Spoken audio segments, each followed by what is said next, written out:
Nang pasimula siyang berbo. At ang berbo ay suma sa Diyos at ang berbo ay Diyos.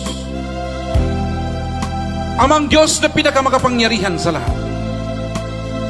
Na ikaw ang lumikha ng langit at lupa at sa lahat ng mga bagay na nakikita at hindi nakikita. Na sa pamamagitan na iyong pinakamakapangyarihang makamay, ikaw ang gumawa ng tao mula sa likabok ng lupa ayon sa iyong wangis.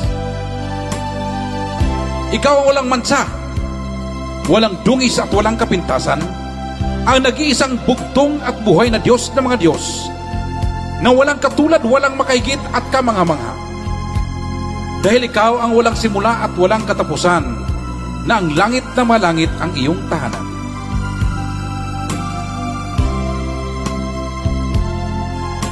Ikaw ang pinakamakapangyarihan sa lahat, ang bugtong at buhay na Diyos ng mga Diyos.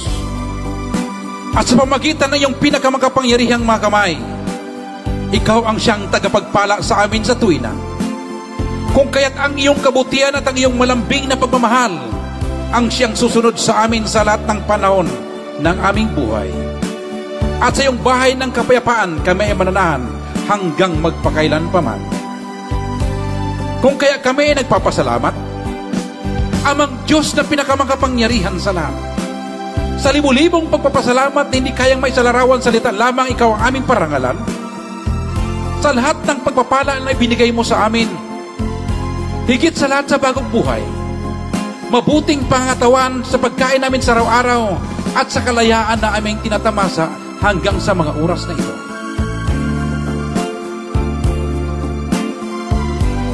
Ikaw ang ilaw ng aming mga paa at liwanag ng aming mga landas. Ikaw ang pumapatnubay at gumagabay sa amin sa dako ng kapayapaan. Kung kaya ikaw ang aming pinagkakatiwalaan at tagapangalaga at kanlungan, at hindi na kayo mga ilangan pa ng ibang Diyos. Kung kaya ipakita mo sa amin amang Diyos na pinakamakapangyarihan sa lahat, ang iyong kaligtasan at iiwas mo kami sa lahat ng uri ng kapamakan, sa biglaang kamatayan at kinisgrasyahan. Dahil ikaw ang aming dakilang tagapagligtas noon, ngayon, at magpakailanman, dahil ikaw ang buhay na walang hangganan. Kung kaya kami ay nagsusumamo sa iyo, amang Diyos na pinakamakapangyarihan sa lahat, ipagpatuloy mo ang pagsama at paggabay sa amin, dahil malaki ang aming pananampalataya na hindi makaabot ang kapinsalaan sa amin. Nilalapit man ang kamatayan, dahil ikaw ang bugtong at buhay na Diyos ng mga Diyos, ang siyang mag-uutos ng iyong mga anghel na magbabantay sa amin sa lahat ng aming mga lakad, at hawakan kami ng kanilang mga kamay. Kung kaya amin inilalatag ang aming pag-ibig sa iyo, dahil nakilala namin iyong pinakamakapangyarihang pangalan, bugtong at buhay na Diyos ng mga Diyos, Panginoon Jesucristo. Kung kaya ikaw ang inaasahan namin na magliligtas sa amin, ang palagi naming kasama at sagot sa aming mga dalangin. Aminin pong dinadalangin amang Diyos na pinakamakapangyarihan sa lahat, na ipagtanggol mo kami sa lahat ng kapamakan at gayon mo kami matagumpay sa lahat ng panahon, dahil hindi kami magwawagi maliban lamang kung ikaw ay kasama namin. Dahil ikaw lamang ang aming pagkatiwalaang tagapangalaga at pinakadakilang tagapagtanggol, ang aming pinakamakapangyarihang bugtong at buhay na Diyos ng mga Diyos. Ang kakilakilabot, kagulat-gulat kamangha-mangha, kahanga-hanga at pinakahigit naming kapangyarihan, ang aming bugtong at buhay na Diyos ng mga Diyos, Panginoong Jesucristo. Ang aming Panginoon ng mga Panginoon at Hari ng mga Hari, ang Diyos ng mga Diyos na pinakamakapangyarihan sa lahat na aming inasahan, na sa pamagitan ng iyong walang katulad na karunungan at hindi mapantayan na kapangyarihan, ang aming makaaway na walipasta sa aming paglilingkod sa iyo, ay takpan mo ang kanilang mga bibig, bulagin mo ang kanilang mga mata, at gapusin mo ang kanilang mga kamay at paa, upang hindi sila magtagumpay sa kanilang masamang plano at mga gawain laban sa amin, na iyong mga minamahal na mga bugtong na anak sa Espiritu, na siyang kumikilala, pumupuri at nagtitiwala sa iyong pinakabanal at pinaksakdal na pangalan. Dahil ikaw lamang amang Diyos ang pinakamakapangyarihan sa lahat, ang walang makakahigit, walang kaparis, walang maihambi, walang katulad, walang makatalo at walang makalaban, ang kakilakilabot, kagulat-gulat, katakataka, kamangha-mangha, at kahangahangang Diyos ng mga Diyos na pinakamakapangyarihan sa lahat, ang walang kapantay at hindi mapapantayan, ang kagilagilalas na bugtong at buhay na Diyos ng mga Diyos, na ikaw ang aming espiritual na palakol, na siyang paparusa sa mga masamang espiritu, At ikaw ang pinakamatalas na tabak na siyang ihiwa sa kaluluwa at pinakamatulis na sibat na siyang lulusob sa salakay may gibaka na daluyong at nilipol sa mga masamang tao na gustong umangkin sa iyong pagka-Diyos at sa iyong kapangyarihan. Kung kaya maraming salamat amang Diyos na pinakamagapangyarihan sa lahat, sa iyong pagtatanggol sa amin sa tuwina, sa lahat ng uri ng mga panganib, kapahamakan, kalamidad at sa biglaang kamatayan, walang kahit sino mang makagapi, makatalo at makalaban sa amin. Dahil ikaw sa tuwina ay aming kasama. Dahil buo at malaki aming pananampalataya na ikaw ang aming tagapagligtas mula sa mga bitag na aming makaaway at kahit pa sa mga nakamatay ng mga salot at pandemya. Tulad ng coronavirus at Ebola, kami ay magtatagumpay sapagat kami ay tatakpan mo at kukup-kupin mo na yung makapangyarihang mga pakpak na siya naming baluti at kalasag. Kung kaya kami ay hindi matatakot sa kakilabutan sa gabi, hindi sa panaman na humilagpos kong araw, dahil sa salot na dumarating sa kadiliman, ni dahil man sa pag-iba na sumisira sa katanghaliang tapat. 1,000 ay mabubuwal sa aming tagiliran at 10,000 sa aming kanan, ngunit hindi ito lalapit sa amin. Dahil ikaw ang aming bugtong at buhay na Diyos sa mga sosya naming kanlungan. Ikaw ang nagpapatibay sa aming kaluluwa at ikaw din nagtuturo sa amin sa landas ng katuwiran. Dahil lamang sa iyong pinakabanal na pangalan, na kahit kami ay maglalakad sa madilim na libis ng kamatayan, wala kaming katatakutan sapagat ikaw ang aming kaagapan. Kung kaya kami ay nagsusumamo o maasa at nagtitiwala ng aming mga hiniling sa iyo, ay makarating sa iyong pinakabanal na turo ng pag-ibig, habag at grasya. At ibalik mo dito sa amin kasama nito ang kapatawaran ng aming mga kasalanan. Dahil ang lahat ng ito ay aming hinihiling sa iyong pinakamakapangyarihang pangalan, bugtong at buhay na Diyos ng mga Diyos, Jesucristo, ang hari ng mga hari, Diyos ng mga Diyos, ang aming tagapagligtas, tagapagtanggol, tagumpay at pagwawagi, dahil ikaw ang aming buhay. Hindi na kami mangailangan pa ng ibang Diyos, dahil ikaw lang ang aming bugtong at buhay na Diyos ng mga Diyos, ang Diyos ni Abraham, Diyos ni Isaac, Diyos ni Jacob, Diyos ni Elias, Diyos ni Father Lahi, ang Diyos ni Pastor Lahi, ang bugtong at buhay na Diyos ng mga Diyos, Panginoong Jesucristo, Yeshua Yahweh, ikaw ang pinakadakilang Diyos ng mga hukbo, ang Diyos na walang pagbabago, noon, ngayon, bukas at magpakailanman. Kung kaya kami ay nagtitiwala at sumusunod sa iyong pinakabanal na kalooban, ang nag-iisang bugtong at buhay na Diyos sa mga Diyos, Panginoong Jesucristo, Yeshua Yahweh, na pinakamakapangyarihan sa lahat. Sabay-sabay po tayo magsabi ng Amen.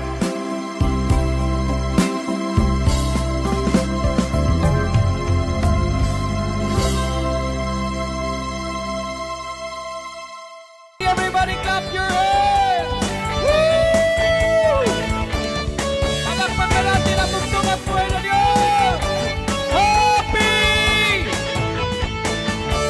Hey, come on! Everybody sing! Ibuhat mo ang tanan, ipahulay ka sa adlaw nga balaan. Ikaw ang buhing Diyos, kalabing gamhanan. Ikaw ang Diyos sa balang adlaw nga Sabado. Hey! Sabay-sabay! Ipili mo kining adlaw, nalipay kang nakikuban sa katawhan mo. Ang panalangin o pabor, imo nang giandam. Ikaw ang Diyos sa balang adlaw nga Sabado. Everybody sing sabay-sabay, Sabado! Sabado, louder! Sabado, imong adlaw nga ikapito. Louder! Sabado, Sabado, ang tinuod nga adlaw sa Ginoo. Sabado, Sabado, kini ang patik sa katawhan mo. Sabado, Sabado, walang lang adlaw nga Sabado.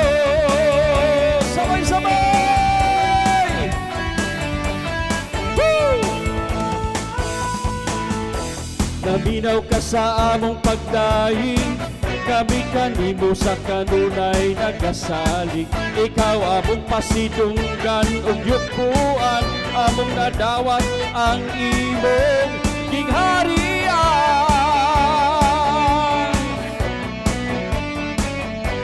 Diyos sa mahal, Diyos sa mahal. tawag ka na mo, ikaw ang Diyos nga dunay kaalam ko. Nining takna aamon ang nakita, kining dapita mapuno sa imong himaya. Lado, lado, lado, Sabado, Sabado, Sabado, sabay-sabay. Sabado, Sabado, mao ang adlaw nga ikapito.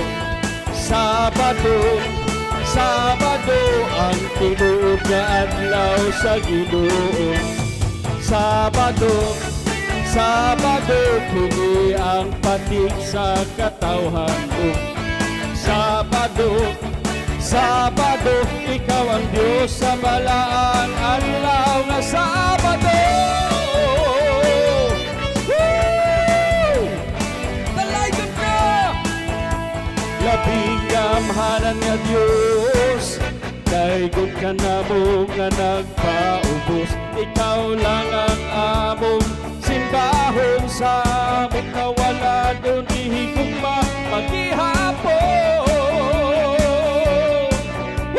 Punto ang buhay na Diyos, ladan sabay.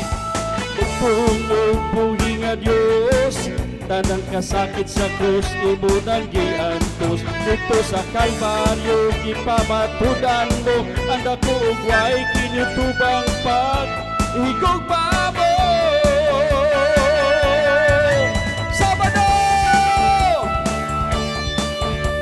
pagkabantugan mo Diyos, sa saad mo kami nagpahimulos. Kinabuhi na mo puno sa kalipay, tungod ikaw o Diyos kauban kanunay. Ikaw ang hari, sabay-sabay. Ikaw ang hari sa langit ug yuta, busa kami karon madagaya. Angay ragyod ka, dahigon ka sa balaang adlaw mo makam. Ubang ka, Sabado, lado, sabay-sabay. Sabado, Sabado, mao ang adlaw nga ikaw. Sabado, Sabado, ang tinuod adlaw sa Ginoo. Sabado, Sabado, kini ang patig sa katawhan mo. Sabado, Sabado, ikaw ang Diyos sa balaang adlaw nga Sabado. Palakpakan nato ang pagtungog mo nga Diyos, ang Diyos kinusumagkarin sa makaring kapalan sa kamahanan. Gamos Kristo, ayaw mong lingkod hangtod hindi pa makapasok ang mahal na Dibura Israel. Kasi sa pagwalang pagtatagal na, ating tawagin ang napapiting propetisa ng kariyan, ang kabiyak na buting kagalang-galang kamahalan, Pastor Lai, walang iba, palakpakan natin, Sister Dibura Israel! Palakpakan natin sa walang paghinto! Palakpak! Woo! Palakpak, palakpak, palakpak! Palakpak! Happy Sabbath sa iyo, balik! Maraming salamat. Magsiupo na po tayo.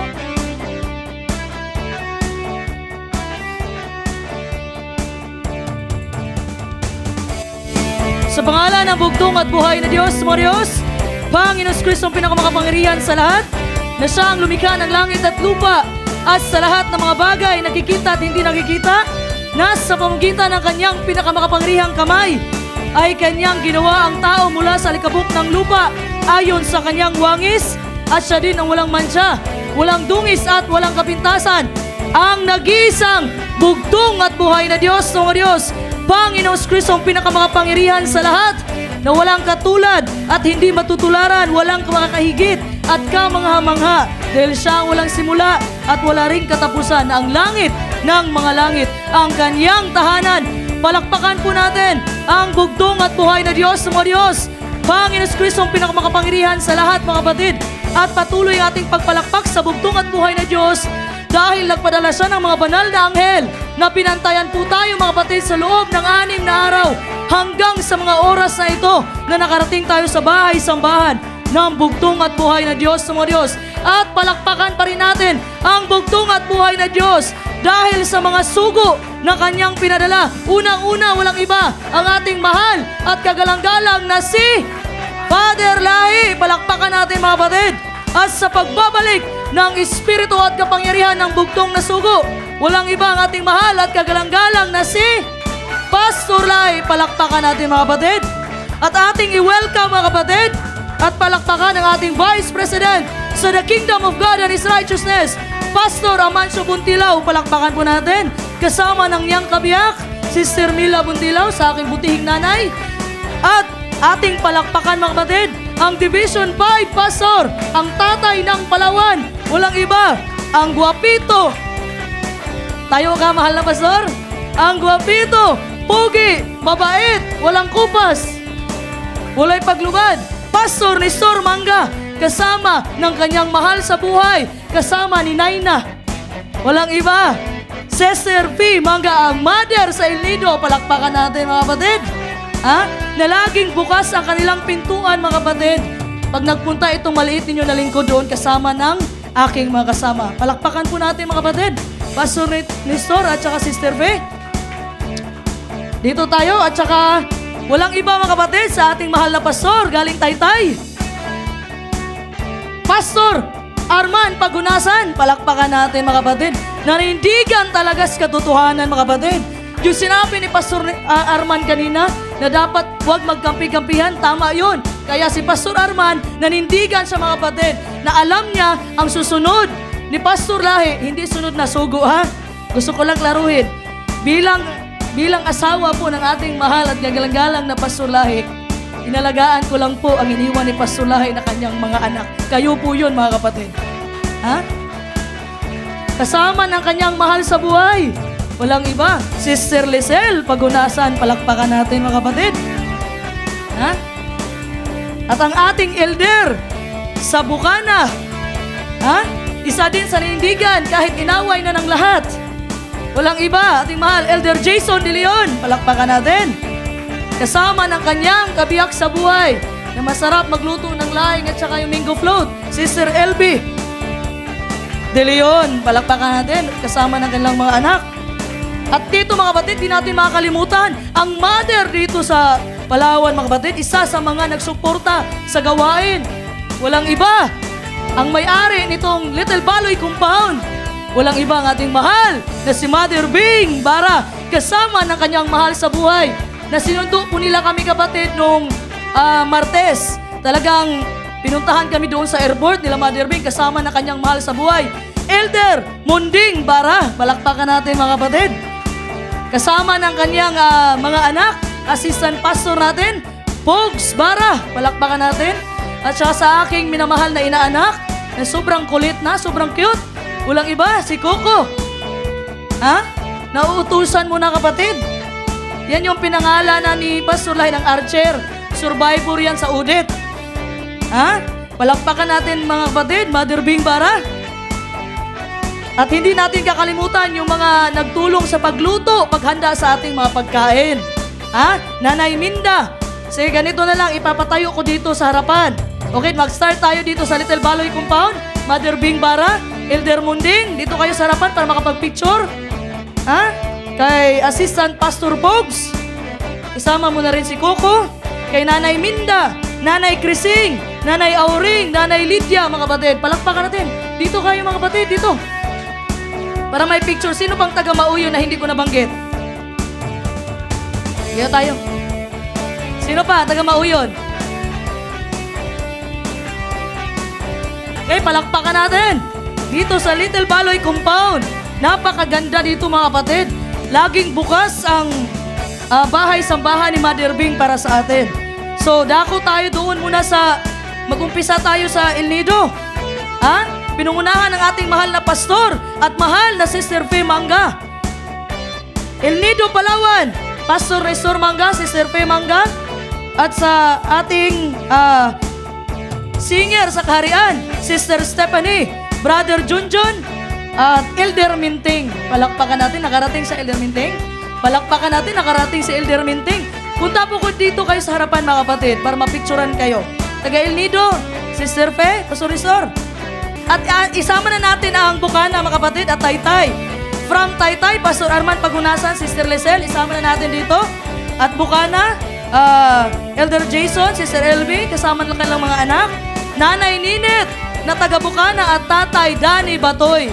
Palakpakan natin, mga kapatid, nakarating sila. Dito po tayo para makapag-picture tayo. Pastor, dito.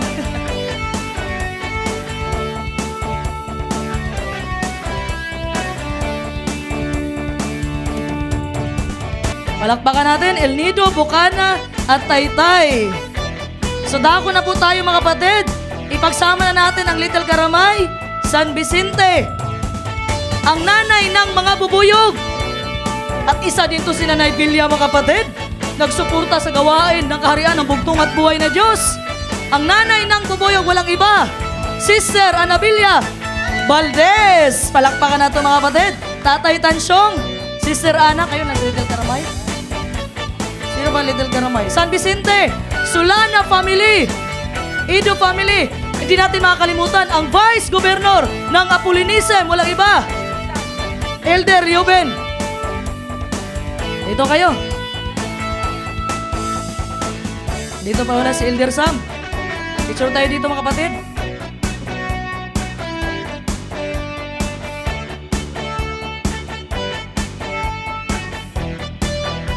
Palakpakan natin, mga kapatid.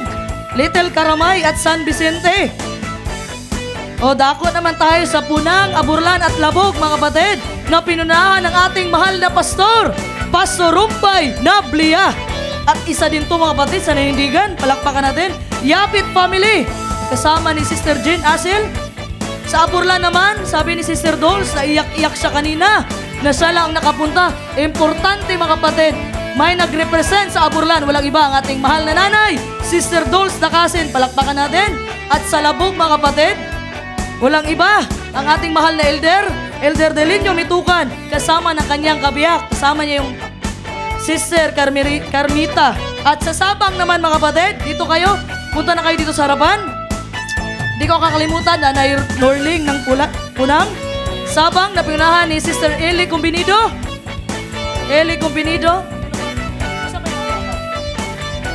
Francia family, Cumbinido family, dito po tayo para makapicture tayo sa harapan, mga kapatid. Alin po kayo dito, mga kapatid.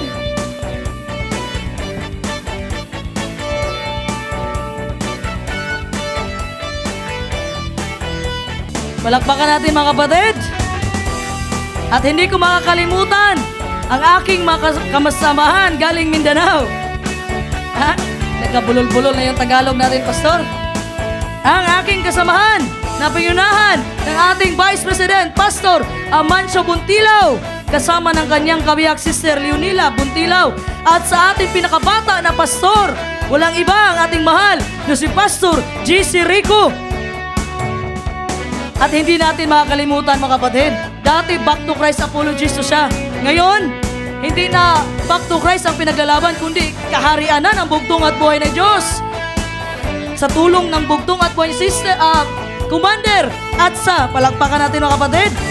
At ang laging nagbimix sa ating -1, ating legendary organist, walang iba, Brother Christian Luis Neri. At sa ating editor, nakita niyo yung editor sa Pastor Lahi, ang nag-edit niya, walang iba, Sister Sheena Laban. Palakpakan natin, mga kapatid, yung mga kasamahan ko galing Mindanao. At ito yung maliit ninyo na lingkod.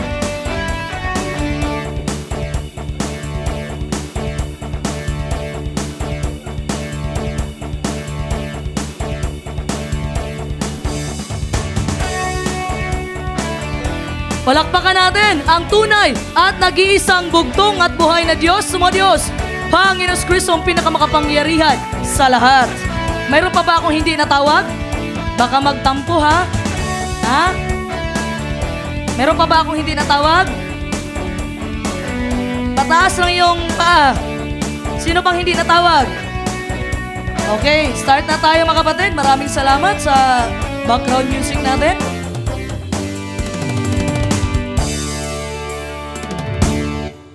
Una at higit sa lahat, mga kapatid, nagpapasalamat ako sa bugtong at buhay na Diyos, mga Diyos, sa isang pagkakataon at isang pribilehiyo na makasama kayong muli dito sa Palawan. Palakpakan po natin ang bugtong at buhay na Diyos. At nais ko rin pong magpasalamat mga kapatid sa ating mga leaders dito sa Palawan sa paninindigan ninyo para sa katotohanan. Malaking factor yan. Gusto ko lang magpasalamat sa inyo na despite sa mga narinig ninyo na last time bumisita ako dito sa inyo mga kapatid, nagbigay lang tayo ng encouragement at hindi natin nakalain na magkakaganito ang lahat. Pero nagpasalamat ako mga kapatid na nanindigan kayo sa kaharian ng bugtong at buhay na Diyos. Palakpakan po natin ang ating mga sarili. Nagpasalamat tayo sa bugtong at buhay na Diyos. Maraming salamat sa inyong presensya na nakarating kayo dito sa bahay-sambahan dito sa Little Baloy Compound sa Mauyon. Happy Sabbath! So bago po ako mag-umpisa mga kapatid, manalangin kayo sa inyong isipan na itong mga salita na bibitawan ko ngayon ay hindi ito galing sa akin, kundi galing to sa bugtong at buhay na Diyos sa pamamagitan ng banal na Espiritu na magpapaintindi sa bawat isa sa atin. Iwanan niyo po ang lahat ng puot, galit, ngit-ngit, sungit, inggit sa inyong puso nang makapasok po ang Holy Spirit. Ang banal na Espiritu na ito ang magpapaintindi sa atin ngayon. So isulat niyo mga kapatid, ang topiko po natin, the seal of God and the mark of the beast. Ang silyo ng bugtong at buhay na Diyos at ang marka ng mabangis na hayop. Power verse? Ezekiel chapter 20 verse 12. Yun yung power verse natin. So, alam natin mga kapatid, alam ng karamihan na ang marka ng mabangis na hayop ay ito yung bagay na dapat hindi natin makuha. Tama ba, mahal na pastor? Pero mga kapatid, wala tayong idea kung ano ba itong marka ng mabangis na hayop. May idea ba kayo? Kaya sometimes mga kapatid, naghaka-haka na lang tayo. Baka sister, yung marka ng mabangis na hayop, ito yung tattoo. No, hindi po yan ganyan mga kapatid. Sabihin nila, baka yung microchip implant na hindi ka na magbabayad doon sa cashier kasi ilalagay mo na lang yung kamay mo na may implant doon na microchip. Hindi po ganun mga kapatid. At sinasabi din ng iba na baka ito yung national ID, sister. Naalala ko, may nagtanong kay Pastor Lahi noon. Pastor, sa tingin ko taga-Palawan yun, hindi ko lang maalala kung sino. Sinabi, mahal na pastor, okay lang ba kumuha ng national ID? Baka pastor, ano na to? 666 na to. Sabi naman ng ating mahal at kagalang-galang na Pastor Lahi, ay kumuha ka lang. Kasi pag hindi ka din naman kumuha, baka maging kolorom ka sa Pilipinas. Baka hulihin ka pa ng batas.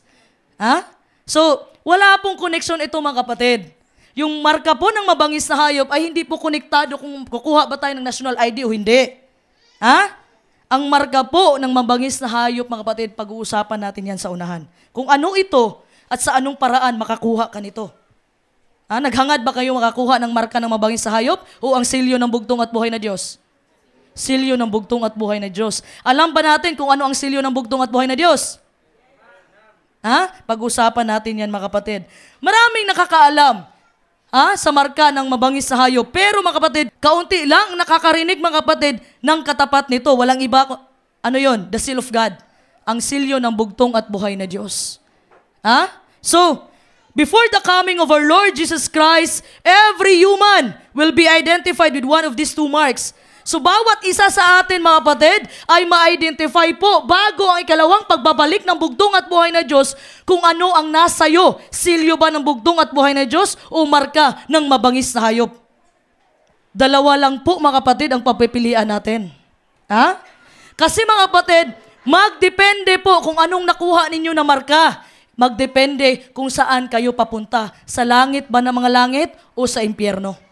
So, the more you read about the second coming of our Lord Jesus Christ, nung nagbabasa ka ng banal na kasulatan patungkol sa ikalawang pagbabalik ng bugtong at buhay na Diyos, clearly you realize mga kapatid, na dalawa lang klase ng tao sa mundong ito sa pagbalik ng bugtong at buhay na Diyos.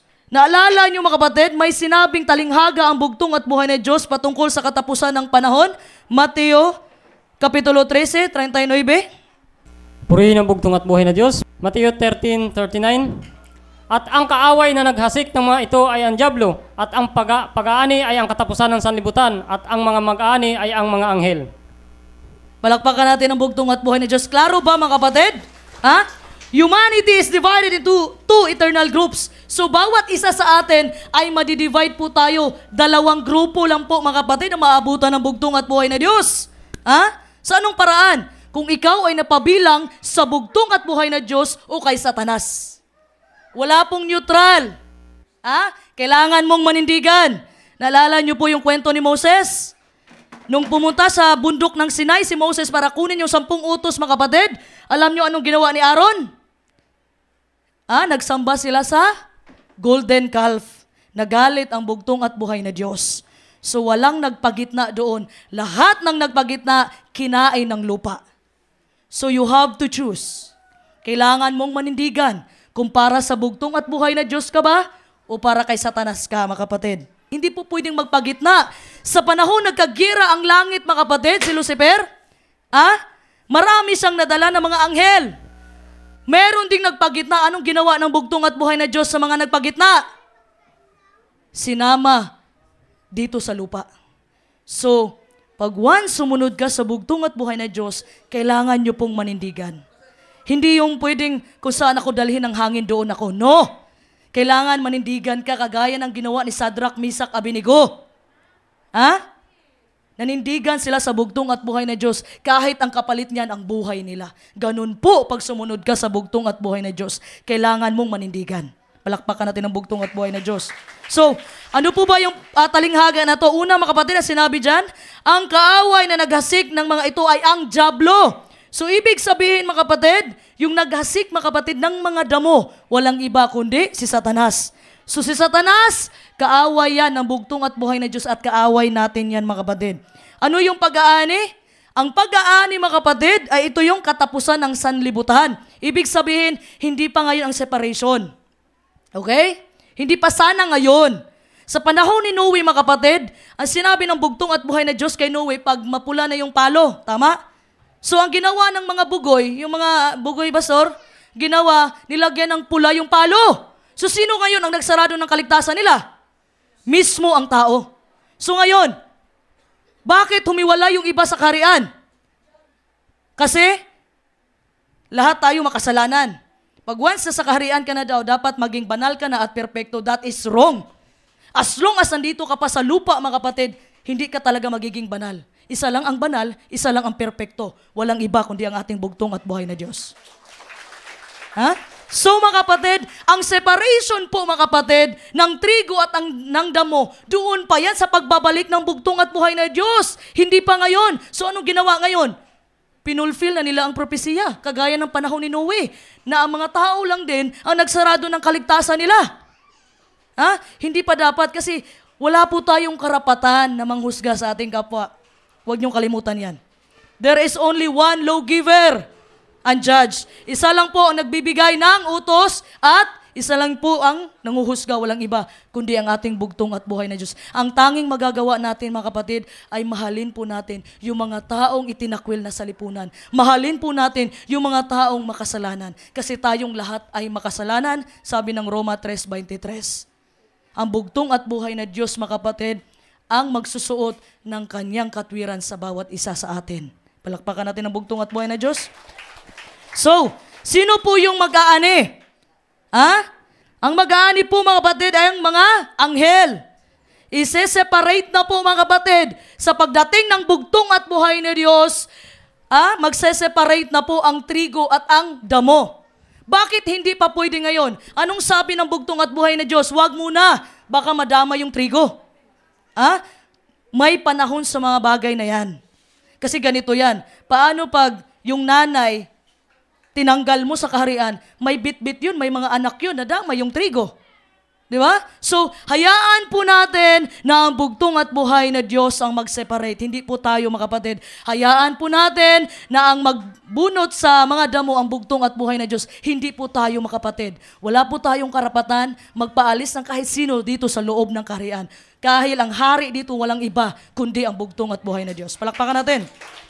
So, in other parable, mga kapatid, sa ibang talinghaga ng bugtong at buhay na Diyos, binigyan niya ito ng label. Kambing at saka tupa. So, every person, mga kapatid, ultimately, alam mo, sa huli, nabibilang tayo to one of these two groups. Kambing ka ba o tupa? Alam mo, naalala ko yung kwento ng ating mahal na Pastor Nestor, Sister Fe, nandoon kami sa pool, nagkwento siya patungkol sa kambing. Matagal niyang inalagaan yung kambing, pero sinungag pa rin. Pero ang tupa, mga kapatid, ang tupa, kaya kailangan nila ng tagapangalaga, mga kapatid, na sumusunod sa kalooban ng bugtong at buhay na Diyos. Bakit? Ang tupa po, mga kapatid, kahit saan mo dalhin, susunod lang yan, walang reklamo. Ha? Susunod lang yung tupa. Kasi ang tupa, short-sighted. Hindi nila nakikita yung unahan na bangin na pala, na impyerno na pala. Sumusunod lang yan sila, mga kapatid. Ito, isang grupo tayo ng mga tupa. Ang nakikita ko, yung puwit lang ng unahan kong tupa. Hindi ko nakikita yung dulo. Kaya kailangan ng tagabantay. Kasi ang tagabantay, yun yung makikita yung unahan na, oy, bangin na to. Hoy, impyerno na to, hindi na tayo tutuloy dyan. Ha? Pero ang kambing, mga kapatid, kahit inalagaan mo na yan, kahit pinakain mo na yan, ang gagawin ng kambing, alam mo ano? Susungagin ka pa rin. Yan ang kambing, mga kapatid. Yun ang pinag-separate ng bugtong at buhay na Diyos, yung tupa na sumusunod sa kanyang kalooban, yung kambing, para yun kay Satanas. Bakit? Ang kambing, mga kapatid, kahit ikaw na nga nagpakain, susungagin ka pa rin. Pero ang tupa, kahit saan mo yan dalhin, hindi magrereklamo yan. Dahil yun po talaga ang karakteristik ng isang tupa. Palakpakan natin ang bugtong at buhay na Diyos. Sabi nga dyan, mga kapatid, dalawa lang ang daan. Isang malapad, o maluwang na daan, o makipot na daan. Saan ba ang papasukin mo dyan? Ha? Sabi nga ng Proverbio 16:5, mga kapatid. Purihin ang bugtong at buhay na Diyos. May daan na tila matuwid sa tao, ngunit ang dulo niyaon ay mga daan ng kamatayan. Palakpakan natin ang bugtong at buhay na Diyos. Ha? Ano daw, mga kapatid? May daan na tila matuwid sa tao, ngunit ang dulo niyaon ay mga daan ng kamatayan. So, ibig sabihin, mga kapatid, itong dinadaanan nila, malapad na daan. Dito tayo. Walang bawal, okay lahat. Walang doktrina, dito tayo. Pero ang sabi ng bugtong at buhay, pumasok ka sa makipot na daan. Huwag yung malapad, mga kapatid. Kasi nadali na ako niyan doon, Nanay Dulce, sa Manila. Unang salpak ko ng Manila, mga kapatid, hindi ko kabisado yung Manila. Pastor Nestor, unang salpak ko doon, may nakita ako, overpass, pero malayo kasi.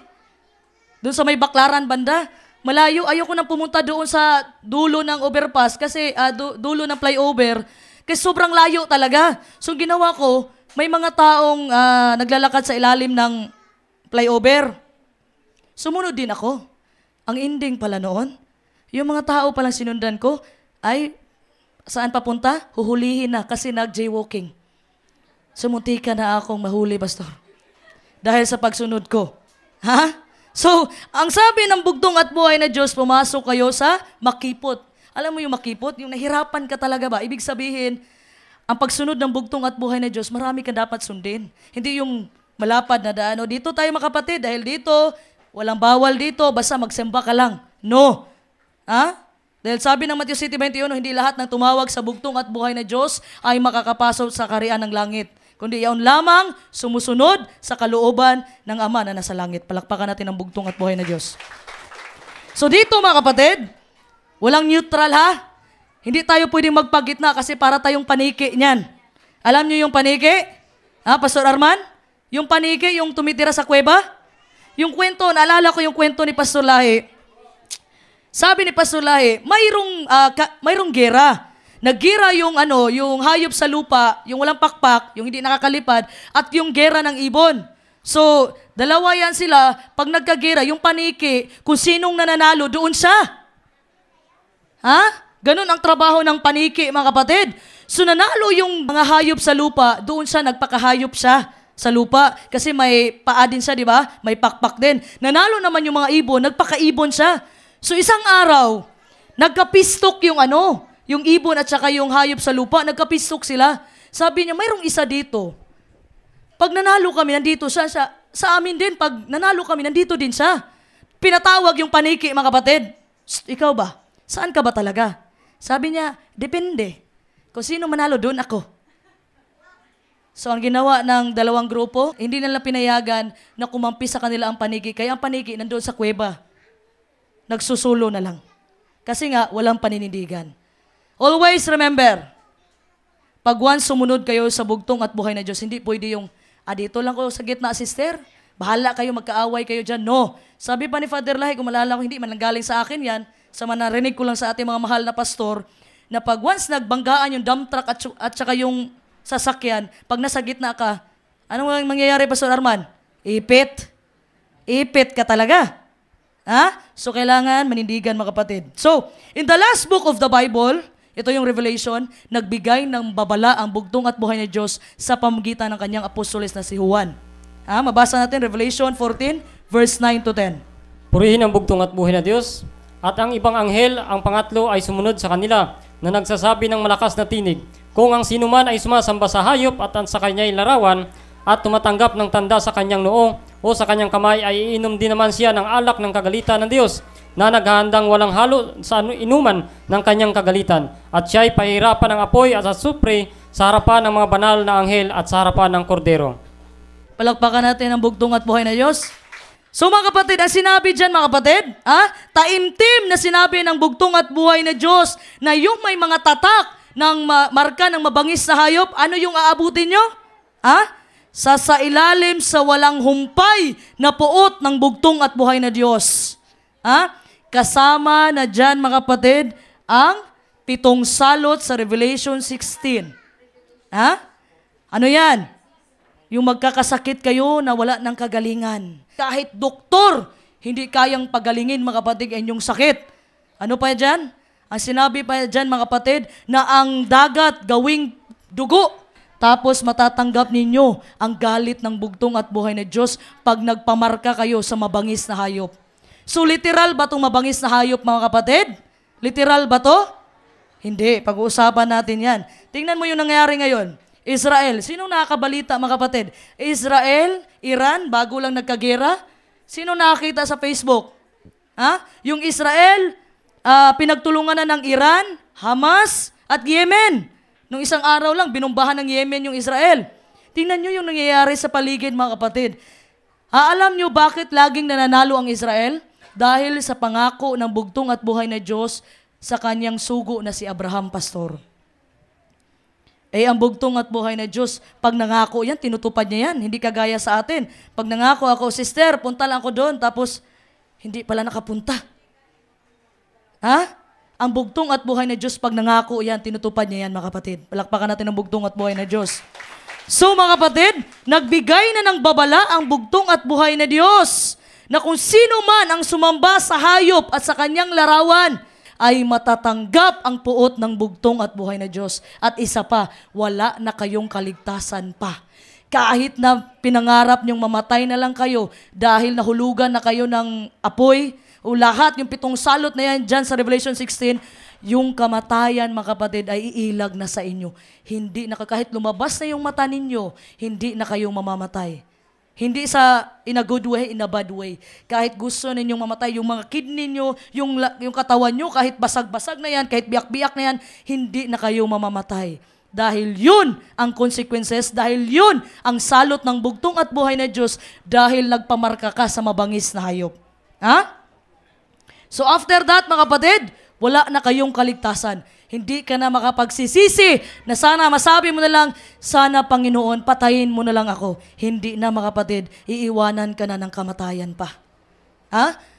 So ang sabi ng Revelation 14 verse 10, Revelation 20 verse 10 to 15, ang matatanggap mo sa bandang huli, walang hanggang kamatayan. Yan, mga kapatid, pag nagpamarka kayo sa mabangis na hayop. Pero dahil sa mga bugtong na anak ng bugtong at buhay na Diyos, ay hindi muna niya ipapahamak ang sanlibutan. Dahil po yan sa atin, mga kapatid. Hanggang hindi pa lahat ay nasilyuhan ng bugtong at buhay na Diyos. Yan ang sinabi ng Revelation chapter 7 verse 3. Purihin ang bugtong at buhay na Diyos. Pahayag 7:3.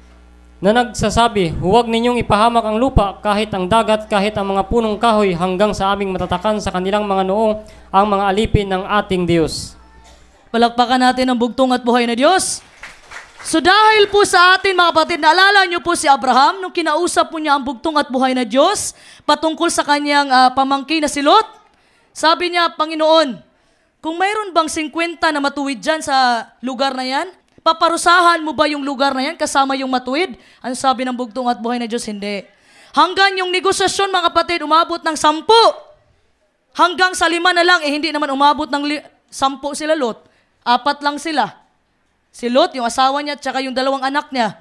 Anong ginawa ng bugtong at buhay na Diyos? Bago pinarusahan ang Sodoma at Gomora, mga kapatid, ay pinull out niya muna si Lot at yung pamilya ni Lot. Pinalabas muna, mga kapatid. Ganun ang gagawin ng bugtong at buhay na Diyos. Dahil sa kanyang mga bugtong na anak, tayo yun, mga kapatid, i-claim natin yan. Tayo po ang mga bugtong na anak ng bugtong at buhay na Diyos sa Espiritu. Hindi niya muna ipapahamak ang mundo dahil sa atin. Palakpakan natin ang bugtong at buhay na Diyos. So yung marka na yan, mga kapatid, na matatanggap ninyo, it's either silyo ba to ng bugtong at buhay na Diyos o di kaya marka ng mabangis na hayop, ay dito po magsasabi ang inyong kapalaran. On the other hand, mga kapatid, yung may silyo ng bugtong at buhay na Diyos will be divinely protected. Tayo po ay poprotektahan ng bugtong at buhay na Diyos. Kasama ka sa 144,000. Yun po ang sabi ng dasal ni Father Lahi, mga kapatid. Mababasa natin dyan sa awit o Salmo 91 verse 7. Purihin ang bugtong at buhay na Diyos, awit 91 verse 7. 1,000 ay mabubuwal sa iyong siping at 10,000 sa iyong kanan, ngunit hindi lalapit sa iyo. Palakpakan natin ang bugtong at buhay na Diyos. So sa anong paraan? Sa anong paraan ma-apply natin to pag once ikaw ay may silyo ng bugtong at buhay na Diyos? Yung 7 salot na yan, mga kapatid, hindi ka matatamaan yan. Hindi yan tatama sa iyo dahil ang sinabi dyan, 1,000 ay mabubuwal sa iyong siping at 10,000 sa iyong kanan. Ngunit, hindi ito lalapit sa iyo dahil protektado ka ng bugtong at buhay na Diyos. Palakpakan natin ang bugtong at buhay na Diyos. Isa pa, may napakaganda pang bersikulo dyan sa Jeremias, Kapitulo 30, versikulo 7. Purihin ang bugtong at buhay na Diyos, Panginoon Kristo. Ay sapagkat ang araw na yaon ay dakila na anupat walang gaya ni yaon. Siya ngang panahon ng kabagabagan ng Hakob, ngunit siya'y magliligtas doon. Palakpakan natin ang bugtong at buhay na Diyos. Ang dami pong pangako ng bugtong at buhay na Diyos na makiklaim po natin ito, mga kapatid, pero may kondisyon. Anong kondisyon? Kung hindi ka magpamarka ng mabangis na hayop at masilyuhan ka, matatakan ka ng bugtong at buhay na Diyos. Lahat po ng pangako ng bugtong at buhay na Diyos na binasa, mga kapatid, na protektahan ka ng bugtong at buhay na Diyos, ay gagawin po yan ng bugtong at buhay na Diyos sa isang kondisyon. Huwag kang magpamarka sa mabangis na hayop. Ang bugtong at buhay na Diyos ang bahala sa iyo. Ito yung matinding pag-uusig, paghihirap sa bayan ng Diyos. Darating ang panahon, mga kapatid, na hindi ka na makakabili. Darating ang panahon, mga kapatid, na usigin ka dahil sa iyong pananampalataya. Pag ikaw lang, mga kapatid, manindigan ka, kahit anong mangyari, na hindi ka talaga magpamarka o magsamba sa mabangis sa hayop, bibigyan ka ng buhay na walang hanggan ng bugtong at buhay na Diyos. Yan po ang sabi ng Revelation 7 verse 15 to 17, 21 verse 3 to 4, and Revelation 22 verse 3 to 5.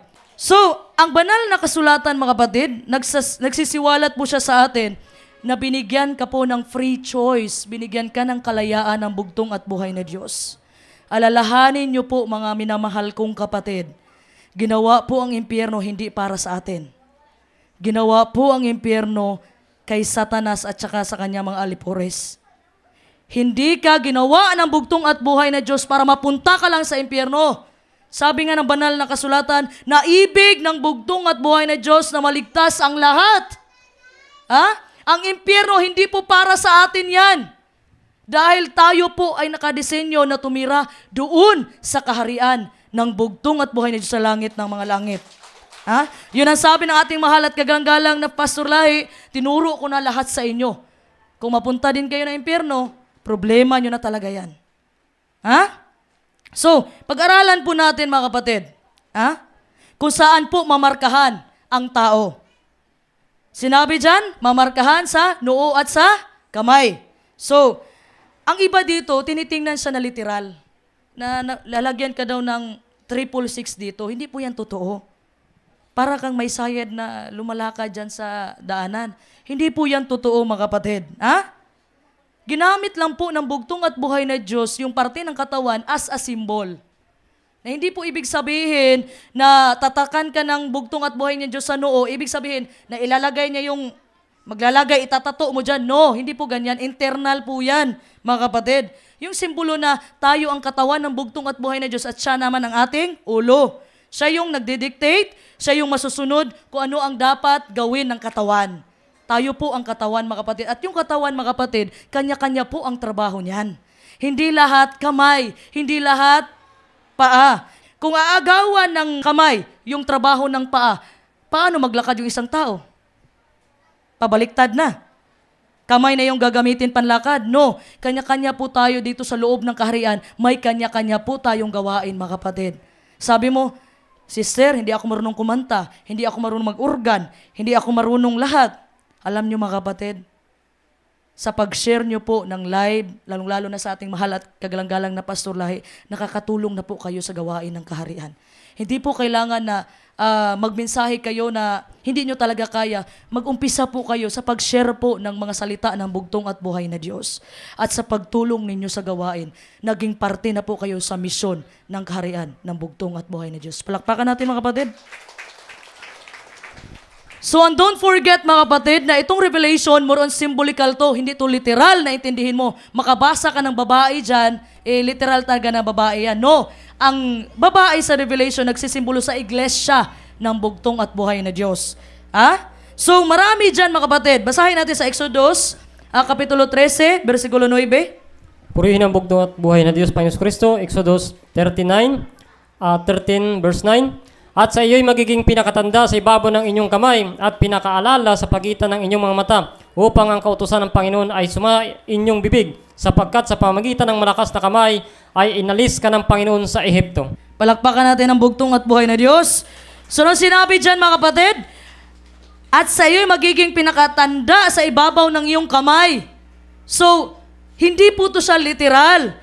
Figurative po ang gamit ng bugtong at buhay na Diyos. Ibig sabihin, gumagamit siya ng mga symbol para mapaabot yung punto niya. Hindi po ito literal kasi nagbigay siya ng instruction sa Israel na itong ginawa ko sa inyo, na kinuha ko kayo galing sa Ehipto, dapat mapasa to sa mga henerasyon na hindi nila makalimutan ang ginawa ko para sa Israel.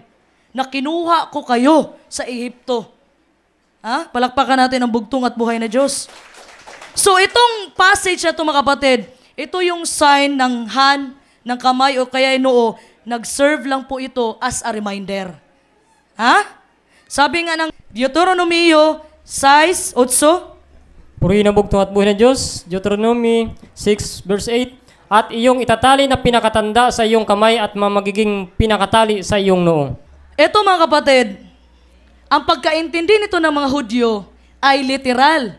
Kasi ang ginagawa ngayon, mga kapatid, ng mga Hudyo, naglalagay talaga sila dito sa kanilang noo ng small box, leather box. Kung titingnan mo yan, mga kapatid, search mo man sa Google, naglalagay sila ng box na maliit dito, tinatali nila yan, nilalagyan nila ng bersikulo. Yung box na maliit. Tapos sa kamay din, nagtatali sila, nilalagyan din nila ng bersikulo. Yun po ang ginagawa ng mga Hudyo. Every time na mag-worship sila, umaga, morning prayer. Para magpaalala sa kanila sa kautusan. Ito po yung tinatawag na phylacteries, na ibig sabihin, mayroong maliit na box na nilalagay talaga, literal na nilagay ang mga Hudyo sa kanilang noo at sa kanilang kamay. Yan yung sabi ng bugtong at buhay na Diyos. Itong Eskriba at Pariseo, mga kapatid, ay nakikita ng mga tao na relihiyoso sila. Nakasuot sila ng puti, banal.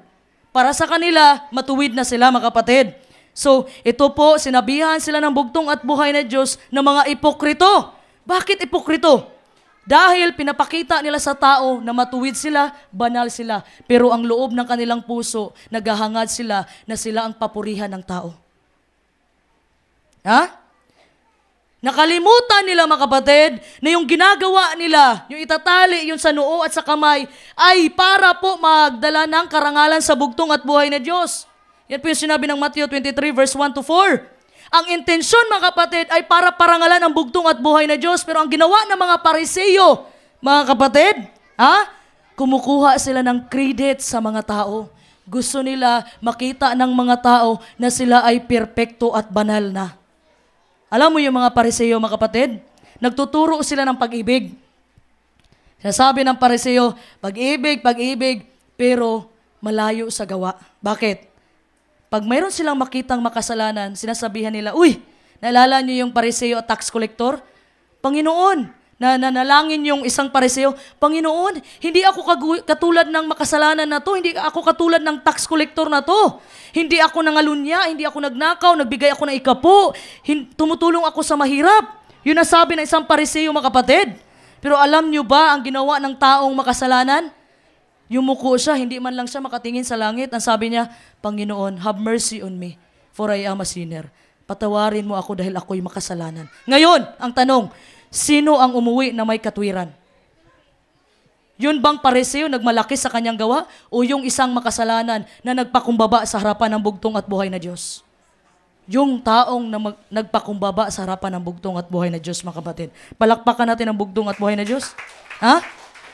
So nakalimutan nila, mga kapatid, na ang motibo dapat nung paglagay-lagay nila ng box sa noo, tinatali nila yung kautusan ng bugtong at buhay na Diyos at sa kamay. Ang motibo doon is para parangalan ang bugtong at buhay ni Diyos. Ngayon, nakikita na ng tao na napakareliyoso nila pero yung puso pala nila puno ng kalansay. Ha? So, itong bersikulo na to, mga kapatid, is not literal. Symbolikal po ito. So, ang tanong ko sa inyo, what's between your eyes? Ano po ba yung nasa gitna ng iyong mata? Ano to? Ano to? Noo.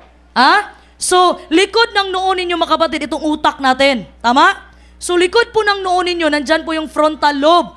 So, yung utak po natin, maraming function.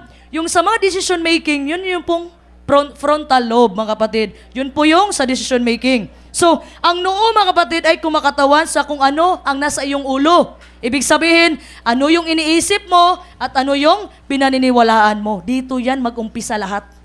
Yan ang sinabi ng Hebreo, chapter 10, verse 16. Purihin ang bugtong at buhay ni Diyos Panginoon Kristo. Hebreo 10, verse 16. Ito ang tipang gagawin ko sa kanila pagkatapos ng mga araw na yaon. Sabi ng Panginoon, ilalagay ko ang aking mga kautusan sa kanilang puso at isusulat ko rin naman sa kanilang pag-iisip. Palakpakan natin ang bugtong at buhay ni Diyos. So, nung sinabi, mga kapatid, kanina, mga kapatid, yung Deuteronomio chapter 6 verse 8, literal na nilagay ng mga Hudyo yung utos ng bugtong at buhay sa noo nila at sa kamay. Pero dito sa Hebreo, mga kapatid, sa Hebreo, after na nagpapako ang bugtong at buhay na Diyos sa Kalbaryo na cross, ay nagbigay na ang bugtong at buhay na Diyos. Nangako siya na magtatatag ng bagong tipan sa kanyang bayan. Kung dati, mga kapatid, literal, sinusulat talaga nila. Pero dito, mga kapatid, after nagpapako ang bugtong at buhay na Diyos, sinulat na po siya sa ating puso at sa ating isipan. So, hindi na po siya literal, kundi spiritual na po siya, mga kapatid. So, ang trabaho po ng Holy Spirit, mga kapatid, ay baguhin ang isang tao. Hindi po trabaho ng tao na baguhin ang kapwa niya tao. Trabaho po ng Holy Spirit yan. Always remember. Sabi nga ng ating mahal at gaganggalang na Pastor, yung kabayo, mga kapatid, madadala mo yan sa tubigan pero hindi mo mapilit na mapainom. So, trabaho po ng Holy Spirit ang magbago ng tao. Hindi po natin trabaho yan. Ang trabaho natin ay mangaral sa salita ng bugtong at buhay na Diyos. Hayaan mo yung Holy Spirit sa bagay na yan. So, ang Holy Spirit po, mga kapatid, ang banal na Espiritu po ng bugtong at buhay na Diyos, ang nagsulat po ng kautusan niya sa ating puso at sa ating isipan. Bakit sa ating puso? Alam niyo bakit? Sino ba ang umiibig? Ang puso ba o ang isipan? Sino umiibig? Puso. Sabi ng Juan 14:15, if you love me, keep my commandments. It's all about love. If you love me. Pero bakit nasama ang ating isipan? Ano bang trabaho ng ating isipan? Sino bang nag-aalala? Ang puso ba o ang isipan? Sabi niya, remember.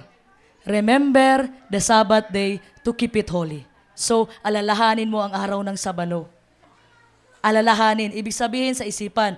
And if you love our Lord Jesus Christ, kung mahal mo ang bugtong at buhay na Diyos, if you love me, keep my commandments. Palakpakan natin ang bugtong at buhay na Diyos. So, balikan natin yung Deuteronomy kanina, mga kapatid. Yung itatali na pinakatanda sa iyong kamay at maging pinakatali sa iyong noo. Itong kamay, mga kapatid, nag-represent ng gawa. Sino bang gagawa? Ang bibig ba o ang kamay? So, ang kamay, mga kapatid, yun ang sabi ng Ecclesiastes, chapter 9, verse 10. Purihin ang bugtong at buhay na Diyos. Ano mang masumpungang gawain ng iyong kamay, gawin mo ng iyong kapangyarihan. Palakpakan natin ang bugtong at buhay na Diyos. Whatever your hand finds to do it with your might. Gawin mo, mga kapatid, ng iyong kapangyarihan. Hindi yung pwede, Pastor o Sister, okay na yan, Pastor, o sa'yo na yan. Pwede na. Alam mo, naalala ko lang ang ating mahal at kagalang-galang na Pastor Lahi. Hindi yung tumatanggap ng pwede na. Ibigay mo yung the best sa kanya. Tsaka niya tatanggapin. Alam bakit? Pag sinabi mo kasi na, pwede na to, Panginoon. Ibig sabihin, mayroon pang espasyo dyan para sa improvement. Pwede mo pang pagbutihan yan, pagsikapan yan. Pag sinabi mo, ito na talaga ang kaya ko. Bugtong at buhay na Diyos, ito na talaga ang maibibigay ko sa'yo. Hindi ko na kaya gawin yung ibang bagay, ikaw na ang bahala. Yun, mga kapatid. Ibigay mo yung best mo. Naalala mo yung isang balo, mga kapatid, na binigay niya, 25 cents lang. Pero siya pa yung nakitaan ng bugtong at buhay na Diyos na binigay ang lahat. Alam mo bakit? Kasi yun lang yung pera niya. Yun lang yun, mga kapatid. Sa buong taon, yun lang yung pera niya. Ha? Ganun, mga kapatid. Always the best ang ibigay mo sa bugtong at buhay na Diyos. Palakpakan natin ang bugtong at buhay na Diyos. So, what you do comes from how you think and who you are. Kung ano man yung ginagawa ngayon, mga kapatid, nanggagaling ito sa kung anong iniisip mo at sino ka. Ha? Kasi hindi ka naman gagawa ng mga paninira, hindi ka naman gagawa ng mga bagay, mga kapatid, kung hindi nanggagaling sa iyong puso. Nanggagaling muna yan sa iyong puso, papunta ng isipan, tapos ang trabaho ng isipan, nagdidictate sa kamay. Kaya, minsan, mga kapatid, hindi na natin namamalayan. Na dinidiktahan na pala tayo ni Satanas. At saka si Satanas, pumapasok yan dito sa ating isipan. Hindi po alam ni Satanas kung ano ang nasa puso ng tao at isip ng tao. Ang trabaho lang ni Satanas ay diktahan ka, mga kapatid, ng mga masasamang salita. Sabihin niya, pag dumating yung pagsubok sa buhay mo, sabihin ni Satanas sa'yo, pinabayaan ka na ng Diyos. Huwag ka nang maglingkod. Buti pa yung kapitbahay mo, pinagpala. Ikaw, pinabayaan ka na ng Diyos. Ganun po ang trabaho ni Satanas. Kasi gusto ni Satanas, mga kapatid, na malayo tayo sa bugtong at buhay na Diyos. Yun po ang gusto niya. Huwag po kayong magpapatalo kay Satan. Sa panahon na nagdududa na kayo, mga kapatid, ang tanging gawin nyo lang ay lumuhod at manalangin sa bugtong at buhay na Diyos. At ang bugtong at buhay na Diyos ay magbibigay siya ng kasagutan sa iyong dalangin. So itong puso, itong isipan at itong kamay, mga kapatid, typically harmonized to siya. Ibig sabihin, isa lang yung ginagawa nila. Kasi kung anong galing sa iyong puso, dumadating yan sa isipan, ginagawa agad yan. O di kaya nakapagsalita ka na masamang salita. So, ito yung dapat natin bantayan. Ang marka po ng mabangis na hayop ay dalawa po yung tatak niya. Dalawa po yung tatak o marka ng mabangis na hayop. Ang isa ay sa noo at ang isa ay sa kamay. Pero, ang tatak po ng bugtong at buhay na Diyos ay isa lang. Dito lang po sa noo, mga kapatid. Bakit po kaya ganon? Ang marka ng mabangis na hayop ay sa noo at sa kamay. Pero ang silyo o tatak ng bugtong at buhay na Diyos ay sa noo lang. Bakit? Kasi, mga kapatid, yung taong magpamarka o magsamba sa mabangis na hayop, dito yan tatatakan ni Satanas sa noo. Alam mo bakit? Dahil naniwala ka at nanampalataya ka kay Satanas. Ibig sabihin, you fully believe and worship the beast. Ibig sabihin, kaya sa noo. Ibig sabihin, di ka na pinilit. Talagang naniwala ka sa marka ng mabangis na hayop. Pero bakit may kamay pa, mga kapatid? Alam nyo bakit? Dahil si Satanas, mga kapatid, pipilitin ka niya. Ibig sabihin, kung hindi ka niya mamarkahan dito sa noo, dito yan sa kamay. Ibig sabihin, hindi ka naniwala, hindi ka nanampalataya sa kanya, pero nakipag-cooperate ka dahil sa takot. Di ba? Ganon si Satanas na mimilit. Hindi ka nanampalataya, hindi ka nagsamba sa kanya, pero napilitan ka, mga kapatid, dahil sa takot ng iyong buhay, ikaw ay patayin. Dahil pag hindi ka nagpamarka o hindi ka magsamba sa mabangis na hayop, alam nyo saan nyo papunta? Patay, torture. Yun ang trabaho ni Satanas. Pipilitin ka niya. Pero, ang silyo ng bugtong at buhay na Diyos, wala pong kamay, mga kapatid, kundi dito lang sa noo. Alam nyo bakit? Dahil po nagmumula ito sa pagsamba at pananampalataya. Binigyan po tayo ng free choice. Binigyan tayo ng freedom ng bugtong at buhay na Diyos. Hindi ka po pipilitin ng bugtong at buhay na Diyos. Kagaya ng kalayaan na binigay niya kay Adan at saka kay Eva. Sa tingin niyo mga kapatid, sa panahon sa Garden of Eden mga kapatid, sa panahon na pinitas na ni Eva yung pinagbabawal na prutas, hindi alam ng bugtong at buhay na Diyos yun? Alam niya yun. Kahit ngayong buhok mga kapatid na malaglag sa iyong ulo, alam ng bugtong at buhay na Diyos? Alam niya mga kapatid, pero nagbigay siya ng kalayaan sa tao. Ganun po ang trabaho ng bugtong at buhay na Diyos. Hindi kanya pipilitin. Napilitan ka lang na sambahin siya. Hindi ganun ang bugtong at buhay na Diyos. Nagbigay siya ng kalayaan sa bawat isa sa atin. Kaya kahit nakita niya at alam niya na pinitas ni Eva, nagkasala si Adan at si Eva. Alam mo ba anong tinawag ng bugtong at buhay na Diyos kay Adan at saka kay Eva? Tinawag ba ng bugtong at buhay na Diyos, "Oy, makasalanan, lumabas na kayo dyan." Ganun ba ang ginawa ng bugtong at buhay na Diyos? No. Ang sinabi niya, "Adan, nasan kayo?" Kasi ang bugtong at buhay na Diyos, mga kapatid, kahit kaano pa karami ang iyong kasalanan, tatawagin ka pa rin ng bugtong at buhay na Diyos sa iyong pangalan. Palakpakan natin ang bugtong at buhay na Diyos. Ha? Pero ang trabaho ni Satanas, mga kapatid, ang trabaho ni Satanas, tatawagin ka sa iyong kasalanan. "Hoy, mga kasalanan! Hoy, magnanakaw, mga lunya!" Ganon ang ginawa ng isang Pariseo. "Panginoon, hindi ako katulad nitong makasalanan na to." Ganon ang trabaho ni Satanas, mga kapatid. Tandaan niyo po, mga kapatid, na kahit gaano karami ng iyong kasalanan, sabi nga, kayang paputiin ang bugtong at buhay na Diyos yan. Basta lang, magpailalim ka. Yun ang sinabi, yun na pagkwentuhan namin kagabi ni Pastor Arman, Pastor Nestor, Elder Jason, Pastor Rumbay, Pastor Mans kagabi. Mga kapatid, example, nakatingin ka sa tao. Pastor Nestor, nakatingin ka sa taong makasalanan. Tapos, "Panginoon, makasalanan man ito." So ikaw, mga kapatid, na ikaw na nakatingin sa taong makasalanan, tapos ikaw na yung na-backslide, hindi ka na nagsimba dahil nakatuto ka sa taong makasalanan. Pero yung taong makasalanan patuloy, sino ngayon ang lugi? Sino ngayon ang lugi? Yung tao bang makasalanan o yung taong laging tumitingin sa kasalanan?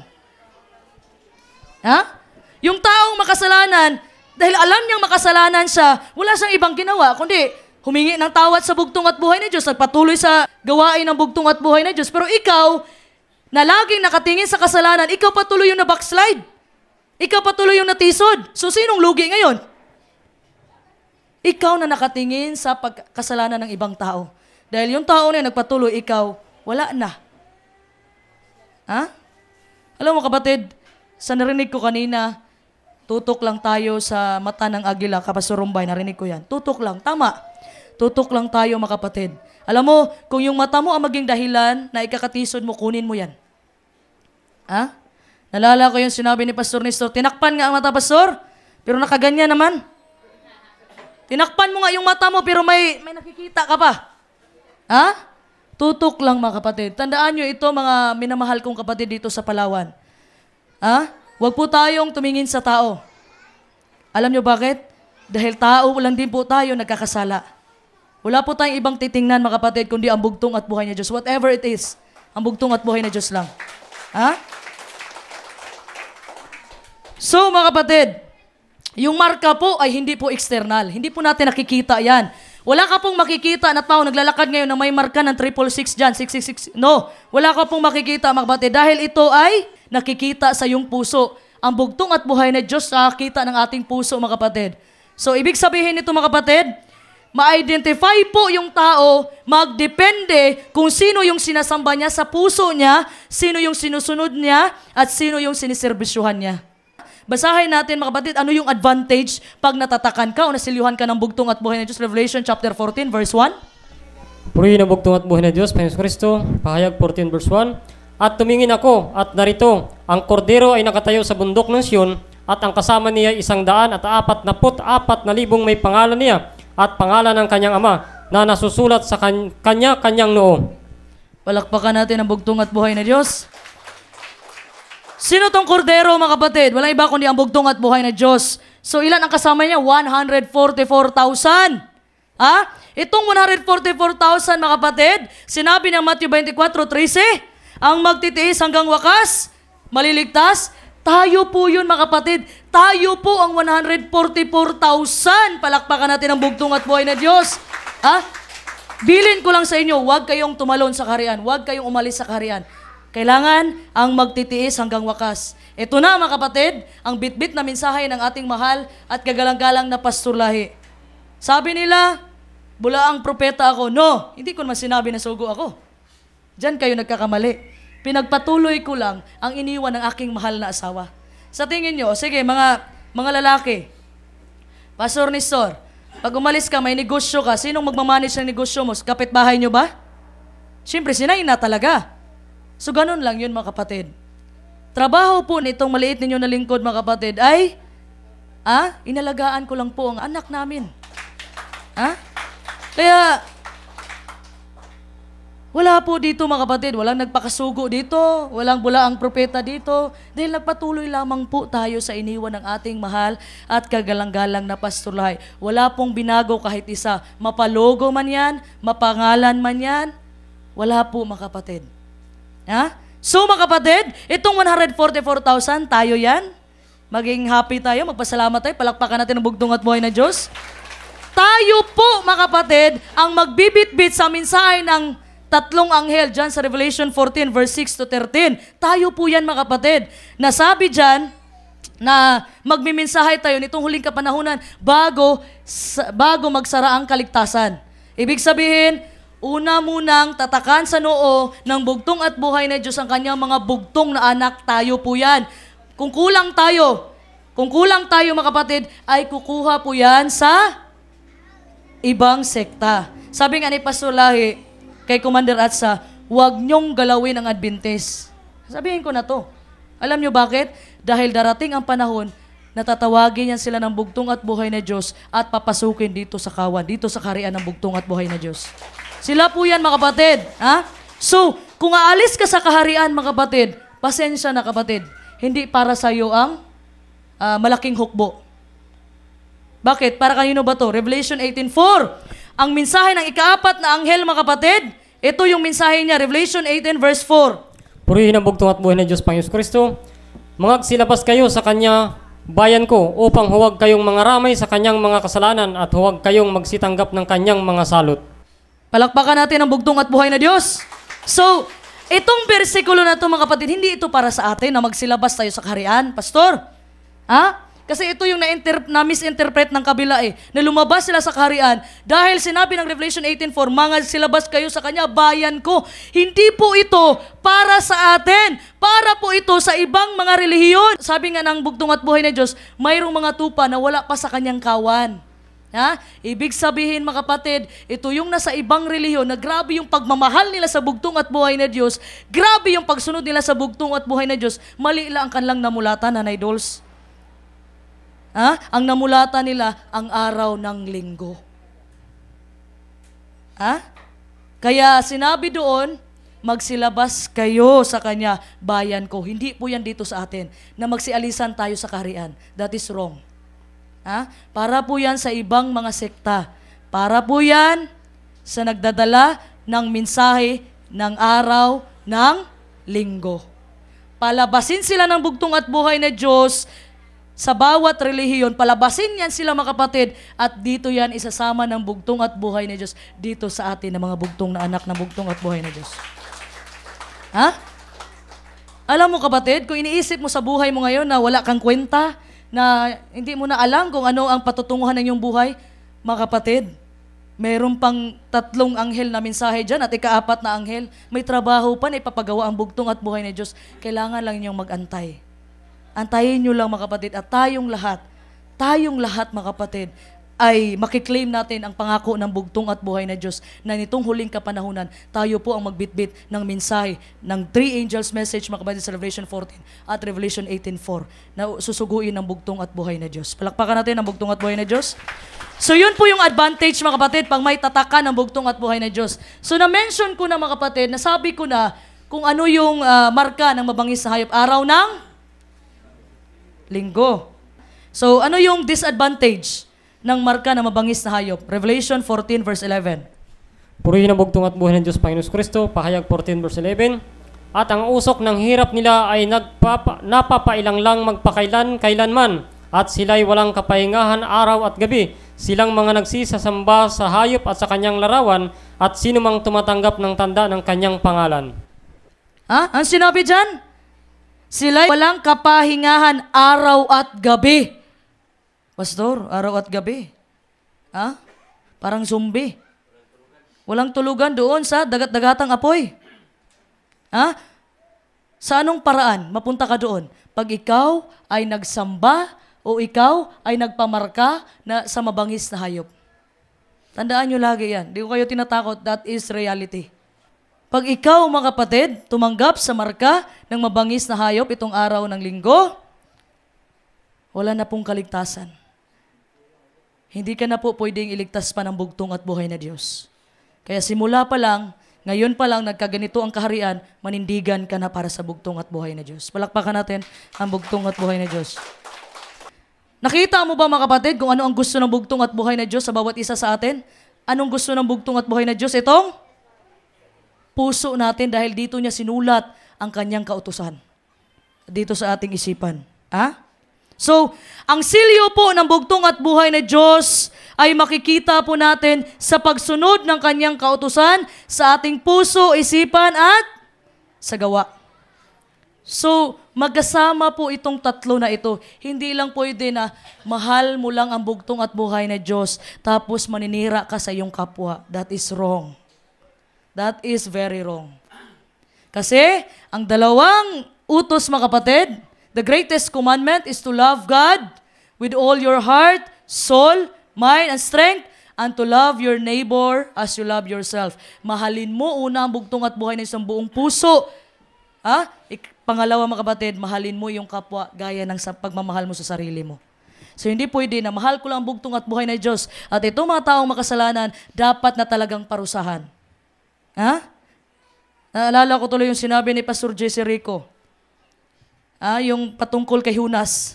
Si Hunas gusto niyang parusahan agad yung Nineve. Nagalit pa siya, Pastor, na, Panginoon, tagal mo naman parusahan ito. Ha? Inaantay niya, mga kapatid, na parusahan yung Nineve, pero nagsisi yung taga Nineve, mga kapatid. Yun ang gusto ng bugtong at buhay na Diyos. Ha? Hayaan po natin ang bugtong at buhay na Diyos ang manghusga. Hindi po tayo. Kasi pag nanghusga ka na sa iyong kapwa, nilalagay mo na yung posisyon mo sa pagiging Panginoon, sa pagiging Diyos. Kaya ang bugtong at buhay na Diyos, ayaw niya na may mga taong ma-pride, mga kapatid. Dahil pag umakyat ka doon sa langit, baka palitan mo siya sa posisyon niya. Ha? So, anong sabi dyan, mga kapatid? Dapat, mga kapatid, sundin natin ang bugtong at buhay na Diyos sa ating puso, sa ating isipan at sa ating gawa. Hindi magkalayo ito. Hindi pwedeng sa isipan lang, hindi pwedeng gawa lang, kundi kasama ang ating puso. Sabi nga ng bugtong at buhay na Diyos sa Isaiah chapter 8 verse 16, seal the law among my disciples. Ha? Disipulo, mga kapatid, ibig sabihin, yung tagasunod ng bugtong at buhay na Diyos sa kalooban ng bugtong at buhay na Diyos. So, nitong huling kapanahunan, ang magsisilyo po sa atin, walang iba kundi ang banal na Espiritu. Efeso 4, versikulo 30. Purihin ang bugtong at buhay ng Diyos, Panginoon Kristo. Efeso 4, verse 30. At huwag ninyong pighatiin ang Espiritu Santo ng Diyos, na sa Kanya kayo'y tinatakan hanggang sa karawan ng pagkatubos. Palakpakan natin ang bugtong at buhay ng Diyos. Sino po ang magsisilyo sa atin? Sino? Palakpakan natin ang bugtong at buhay na Diyos. Sa anong paraan po, mga kapatid, na tayo ay masilyuhan ng bugtong at buhay na Diyos? Sa anong paraan? Sa anong paraan? Efeso, pagpatuloy nyo lang yan. Efeso 4:31, iwanan mo lahat ng puot, galit, inggit, sungit, ngit-ngit. Iwanan mo lahat yan. Alam nyo bakit? Kasi kung mayroon ka niyan sa puso mo, hindi papasok ang banal na Espiritu. Kasi ang bunga ng banal na Espiritu, Galatia 5:22-23, pag-ibig, kapayapaan, pagpakumbaba. Kaya iwanan nyo, mga kapatid, yung puot, galit, inggit, ngit-ngit, sungit sa inyong puso, mga kapatid. Tanggalin nyo na yan. Ipag-pray nyo sa bugtong at buhay na Diyos. Sabihin mo, Panginoon, ayaw ko talaga makita tong tao na to, pero Panginoon, tulungan mo ako na mahalin ko siya, gaya ng pagmamahal mo sa akin. Palakpakan natin ang bugtong at buhay na Diyos. Ha?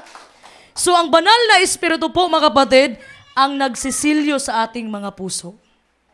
How is keeping God's law a seal? Paano po ba naging silyo, mga kapatid, yung pagsunod natin sa kautusan ng bugtong at buhay na Diyos? So, itong silyo, mga kapatid, garantiya sa pagiging tunay. Official stamp of approval. Kung sa nagpanotary ka, Nanay Dolls, notary, di ba? Sealed. So, tanungin ko kayo, mga kapatid, ano bang nakikita nyo sa silyo pag once nagpanotary kayo? Yung silyo, bilog yan. May silyo tayo sa kingdom. Pangalan ng official, example, abogado. Attorney Nestor Manga. Attorney Nestor Manga. So, ang pangalan ng official, Nestor Manga. So, ano yung title niya? Attorney. So, ano yung nasasakupan niya? Territory. Example, buong El Nido sa kanya yan. Buong El Nido. So, ganun po ang makikita natin sa silyo pag nagpanotary kayo, mga kapatid. Ginagamit pa ba siya until now? Yes, ginagamit siya. Kahit yung Great Britain, mga kapatid, nung namatay si Queen Elizabeth, nag-update yung silyo. Kasi yung silyo ng reyna, si Queen Elizabeth, kailangan palitan kasi patay na siya. So, in-update siya ni King Charles sa panahon na nakaupo na siya sa trono. So, nag-update yung silyo. So, sa panahon ni Daniel, mga kapatid, nilagyan ng silyo ni King Darius ng Medo-Persia ang yungib ng mga leon, itinapon doon si Daniel. Mabasa natin yan, Daniel chapter 6 verse 17. Purihin ang bugtong at buhay na Diyos, Daniel 6 verse 17. At isang bato ay dinala at inilagay sa bunganga ng yungib at tinatakan ng hari ng kanyang singsing na panatak at ng singsing na panatak ng kanyang mga mahal na tao upang walang anumang bagay ay mababago tungkol kay Daniel. Balakpakan natin ang bugtong at buhay. Intindihan nyo ba? Ang ibig po sabihin ng silyo, mga kapatid, ibig sabihin hindi na pwedeng baguhin ang kapalaran ni Daniel. Kahit mismo ang hari na nagbigay ng kautusan, bawal magsimba, bawal lumuhod sa Diyos, ay hindi niya pwedeng baguhin dahil nabigay na po niya, mga kapatid. That's why yung singsing o yung tatak na nilagay sa yungib ng mga leon, ibig sabihin, hindi na pwedeng baguhin ang kapalaran pa ni Daniel. So ang tanging magagawa ni Daniel ay lumuhod at magdasal sa bugtong at buhay na Diyos. At hindi siya binigo ng bugtong at buhay na Diyos. Niligtas po si Daniel sa yungib ng mga leon. Palakpakan natin, mga kapatid. At nakikita rin natin, mga kapatid, yung silyo sa panahon na nilibing ang bugtong at buhay na Diyos. Mabasa natin sa Matthew 27 verse 66. Purihin ang bugtong at buhay na Diyos, Panginoon Kristo, Matthew 27 verse 66. Kaya't sila'y nagsiparoon at iniingatan nila ang libingan, tinatakan ang bato na kasama nila ang bantay. Grabe yung ginawa ng Pariseo, mga kapatid. Alam mo, lumapit ang mga Pariseo, mga pari, mga kapatid, doon sa kay Poncio Pilato. Na para masigurado natin, lagyan mo ng tatak yan. Para hindi talaga manakaw ng kanyang mga disipulo yung bangkay ng bugtong at buhay na Diyos. Para hindi nila makuha ang bugtong at buhay na Diyos. Grabe ang mga Pariseo, kahit sa huling hantungan ng bugtong at buhay na Diyos, iniisip pa rin nila, patayin talaga ang bugtong at buhay na Diyos. Sa huli-huli, mga kapatid, iniisip pa rin nila na i-secure ang kanilang posisyon. So, ang ginawa nila, mga kapatid, pinabantayan nila. May tatak na, may silyo. Yung libingan ng bugtong at buhay na Diyos, pinabantayan pa ng mga Romans, mga sundalo, mga gwardya. Pero, mga kapatid, kahit na sobrang bigat ng bato na itinabon doon sa libingan ng bugtong at buhay na Diyos, kahit pinabantayan pa siya, walang nakapigil sa muling pagkabuhay ng bugtong at buhay na Diyos. Ang silyo po ng bugtong at buhay na Diyos ay nagpapatunay sa isang tao bilang isang mamamayan ng kaharian ng bugtong at buhay na Diyos. So, you might be surprised, mga kapatid. Dito nyo lang matutunan sa tulong ng bugtong at buhay na Diyos. Itong components, itong pinag-usapan natin kanina, yung pangalan ng official, title ng official, at yung territory ng official, makikita po natin yan, mga kapatid, at the very heart of the 10 Commandments. It is in the 4th commandment, the Sabbath. Ito po yung araw ng pagsamba ng bugtong at buhay na Diyos.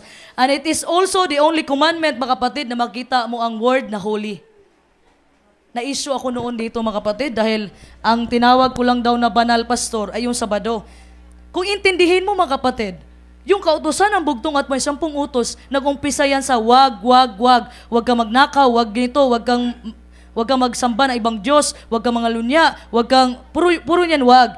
Pero itong kautusan ng bugtong at buhay na Diyos sa ika-4 na utos, mga kapatid, ito yung iba sa lahat ng kautusan. Bakit? Alam naman po natin, mga kapatid, na ang kautusan ng bugtong at buhay na Diyos, sinabi ng Roma 7:12, kaya nga ang kautusan ay banal at ang utos ay banal at matuwid at mabuti. Alam po natin na ang kautusan ng bugtong at buhay na Diyos ay banal.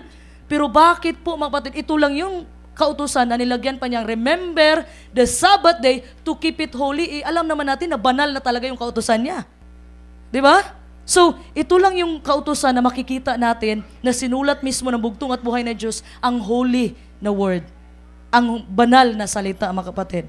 Yung sinabi ng Exodus 20 verse 8-11, 6 na araw, nagagawa ka at iyong gagawin ang lahat ng iyong gawain.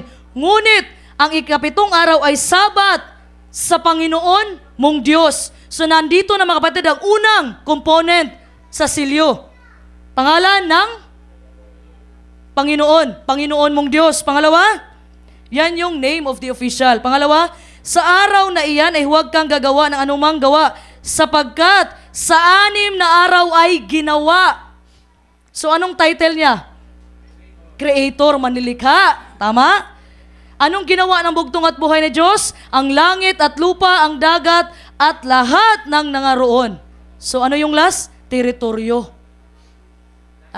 Langit, lupa at lahat ng nandito, mga kapatid. So makikita natin yan, mga kapatid, sa isang kautusan lang ng bugtong at buhay na Diyos, sa ika-4 na utos, walang iba kundi ang araw ng Sabado. Palakpakan natin ang bugtong at buhay na Diyos. So, ang utos ng bugtong at buhay na Diyos patungkol sa Sabat ay nagpapatunay bilang ang bugtong at buhay na Diyos ang tagapaglikha ng sansinukob. O, na may Tagalog ako, Pastor. Universe. Universe, di ba? Sansinukob. Siya ang creator. So, itong Sabado na ito, mga kapatid, ito yung nagpaparemind sa bawat isa sa atin. Bakit kayo nandito sa araw ng Sabado? Dahil ito po, mga kapatid, ang nagpaparemind sa atin na ang bugtong at buhay na Diyos ang lumikha ng langit, lupa, at sa lahat ng mga bagay, makikita at hindi nakikita. Kaya nandito ka sa araw ng Sabado dahil pinili ka rin ng bugtong at buhay na Diyos. And it is also a sign o tanda, mga kapatid, sa makapangyarihang makapangyarihang pangalan ng bugtong at buhay na Diyos, because He made this day holy and also wants to make us holy. Ginawa niyang banal ang araw ng Sabado at tayo, mga kapatid, nais din niyang gawing banal. Sa anong paraan? Lahat ng kasalanan na ginawa mo sa 6 na araw, Pastor, lahat ng kasalanan na yan ay tinakpan ng bugtong at buhay na Diyos. Palakpakan natin ang bugtong at buhay na Diyos. Yun ang sabi, mga kapatid, ng Ezekiel chapter 20 verse 12. Purihin ang bugtong at buhay na Diyos Panginoon Kristo. Ezekiel 20 verse 12. Bukod dito'y ibinigay ko rin naman sa kanila ang aking mga Sabat upang maging tanda sa akin at sa kanila, upang kanilang makilala na ako ang Panginoon na nagpapaging banal sa kanila. Palakpakan natin ang bugtong at buhay na Diyos. So, mga kapatid, may kakayahan ba tayong gawing banal ang ating sarili? May kakayahan ba tayo? Wala. Ano sinabi ng Ezekiel 20:12? Upang kanilang makilala na ako ang Panginoon na nagpapaging banal sa kanila. So, trabaho po ng bugtong at buhay na Diyos na gawin kang banal.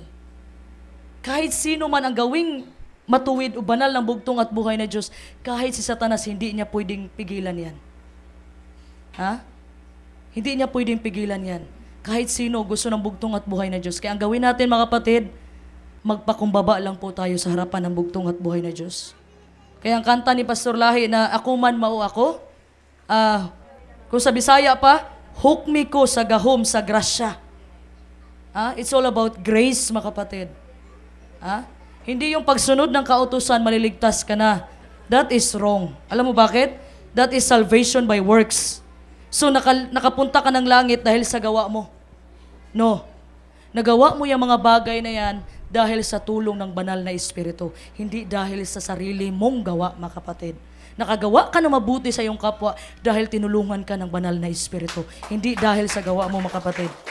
Ha? No wonder, mga kapatid, no wonder. Target ni Satanas, mga kapatid, ang araw ng Sabado. Alam mo bakit? Dahil ang araw ng Sabado ay nagpaparemind kay Satanas na ang bugtong at buhay na Diyos ang ating Creator. Naalala nyo nung nagrebuild siya doon sa langit? Kasi gusto niyang sipain ang bugtong at buhay na Diyos sa trono. Gusto niyang palitan, Pastor Restore. Gusto niyang palitan. Bakit? Kasi, Pastor, binigay sa kanya ng bugtong at buhay na Diyos. Sabi ng Ezekiel, perfect in beauty. Yung pitong tinig, Pastor, nasa kanya. Bass, alto, tenor. Binigay ng bugtong at buhay niya, lumaki yung posisyon, umakyat sa utak ni Satanas. Lucifer pa siya that time. Ang gusto niyang gawin, gusto niya sipain ang bugtong at buhay na Diyos. Gusto niya agawan ng trono ang bugtong at buhay na Diyos. Yan po ang sabi ng Isaiah chapter 14, verse 12 to 14. Purihin ang bugtong at buhay ng Diyos, Panginoon Kristo. Isaiah 14, verse 20 hanggang 14. Ano't nahulog ka mula sa langit o tala sa umaga? Anak ng umaga, paanong ikaw ay lumagpak sa lupa? Ikaw na siyang nagpahina sa mga bansa at sinabi mo sa iyong sarili, ako'y sasampa sa langit, aking itataas ang aking luklukan sa itaas ng mga bituin ng Diyos at ako'y uupo sa bundok ng kapisanan sa mga kaduluduluhang bahagi ng hilagaan. Ako'y sasampa sa itaas ng mga kataas-taasan ng mga alapaap, ako'y magiging gaya ng kataas-taasan. Palakpakan natin ang bugtong buhay ng Diyos. So anong gustong gawin ni Satanas? Gusto niyang umupo sa trono ng bugtong at buhay na Diyos. Gusto niyang umupo, mga kapatid. Ha? Gusto niya siya ang sambahin. Kasi nga, mga kapatid, nakikita niya, sinasamba ang bugtong at buhay na Diyos ng lahat ng mga anghel. Sabi niya, gusto ko rin matry yan. Ano kayong feeling na maging Panginoon ka? Pride kasi, mga kapatid. Pag pride na yung umakyat sa utak, marami nang nagagawa na hindi dapat gawin. Ha? Every time may pride ka, tandaan nyo, every time na gusto mong mainggit sa ibang tao, every time na gusto mo siyang, yung nag-iisip ka ng masama sa kanya, gusto mo siyang paalisin, gusto mo siyang palitan, every time na ganun ang mangyari, ang tanging masasabi ko lang, lumuhod ka at manalangin sa bugtong at buhay na Diyos at sigurado magtatagumpay ka sa problema ng iyong pagiging pride. Ha? It is Satan, mga kapatid, na nag-symbolize as a dragon. Revelation 12 verse 9. Na nagbigay ng authority sa mabangis na hayop. Si Satan pala ang likod nito. Kasi alam nyo bakit? Hindi niya naagaw yung trono ng bugtong at buhay na Diyos. Dinala niya yung gera sa langit dito sa lupa. Kaya hindi mo mapapansin na may mga tao talagang naiinggit din, Pastor Rumbay. Kasi nga, dinala na ni Satanas yung karakter niya, yung pagiging prideful niya, galing doon sa langit dito sa baba. So ginagawa niya, nagtatanim siya sa mga tao, dapat mainggit ka. Dapat ikaw ang nasa posisyon ngayon. Dapat ikaw.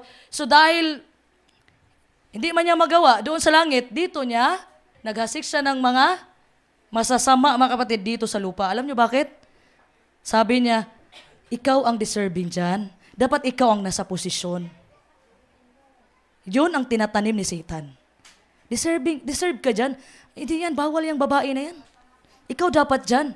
Kasi alam nyo bakit, mga kapatid? Yun ang ginawa niya sa bugtong at buhay na Diyos. Ha? Binulungan niya ang mga anghel. Kaya maraming anghel ang nadala si Satanas dito sa lupa. Mayroon talagang nadadala din. Ha? Pag mahina yung pananampalataya mo, madadala ka talaga. Kaya every time na may pagdududa ka, huwag kang pumunta sa iyong kapatid sa pananampalataya na sister, nagdududa na talaga ako. Kasi daw, bawal daw ang babae. No. Si Satanas, mga kapatid, sabihin ko sa inyo, si Satanas, hindi niya alam ang puso at iniisip ng tao. Once nasabi mo na may inggit ka pala sa taong yan, doon na papasok si Satanas sa'yo. Kasi nga, may masama kang intensyon. Ha? Kaya ang gawin niyo, mga kapatid, sa panahon na may pagdududa na kayo, huwag niyong kalimutan na humingi ng tulong sa bugtong at buhay na Diyos at hindi kayo ipapahamak ng bugtong at buhay na Diyos. Palakpakan natin ang bugtong at buhay na Diyos. So si Satanas pala mga kapatid, ang likod sa mabangis na hayop. Ha? Dahil sa pag-rebelde niya doon sa langit, dinala niya dito sa lupa upang lampasan ang bugtong at buhay na Diyos. That's why si Satanas mayroon siyang sariling, gusto niyang iangat ang sarili niyang kautusan, ang sarili niya at ang kanyang sariling katangian. Ha? Ang sabi ni Satanas, dahil ikaw ay tagasunod na ng bugtong at buhay, dapat perpekto ka na. Dapat banal ka na. Ha? Tapos ikaw din na, oo nga no, dahil nandito na tayo sa kaharian ng bugtong at buhay, dapat magpakabanal na tayo. Pero hindi mo napapansin mga kapatid, yan na pala yung injection ni Satanas sa'yo.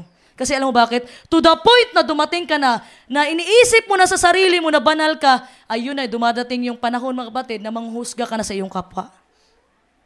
Kasi iniisip mo na banal ka eh. Pero hindi mo alam na ginagamit ka na pala ni Satanas.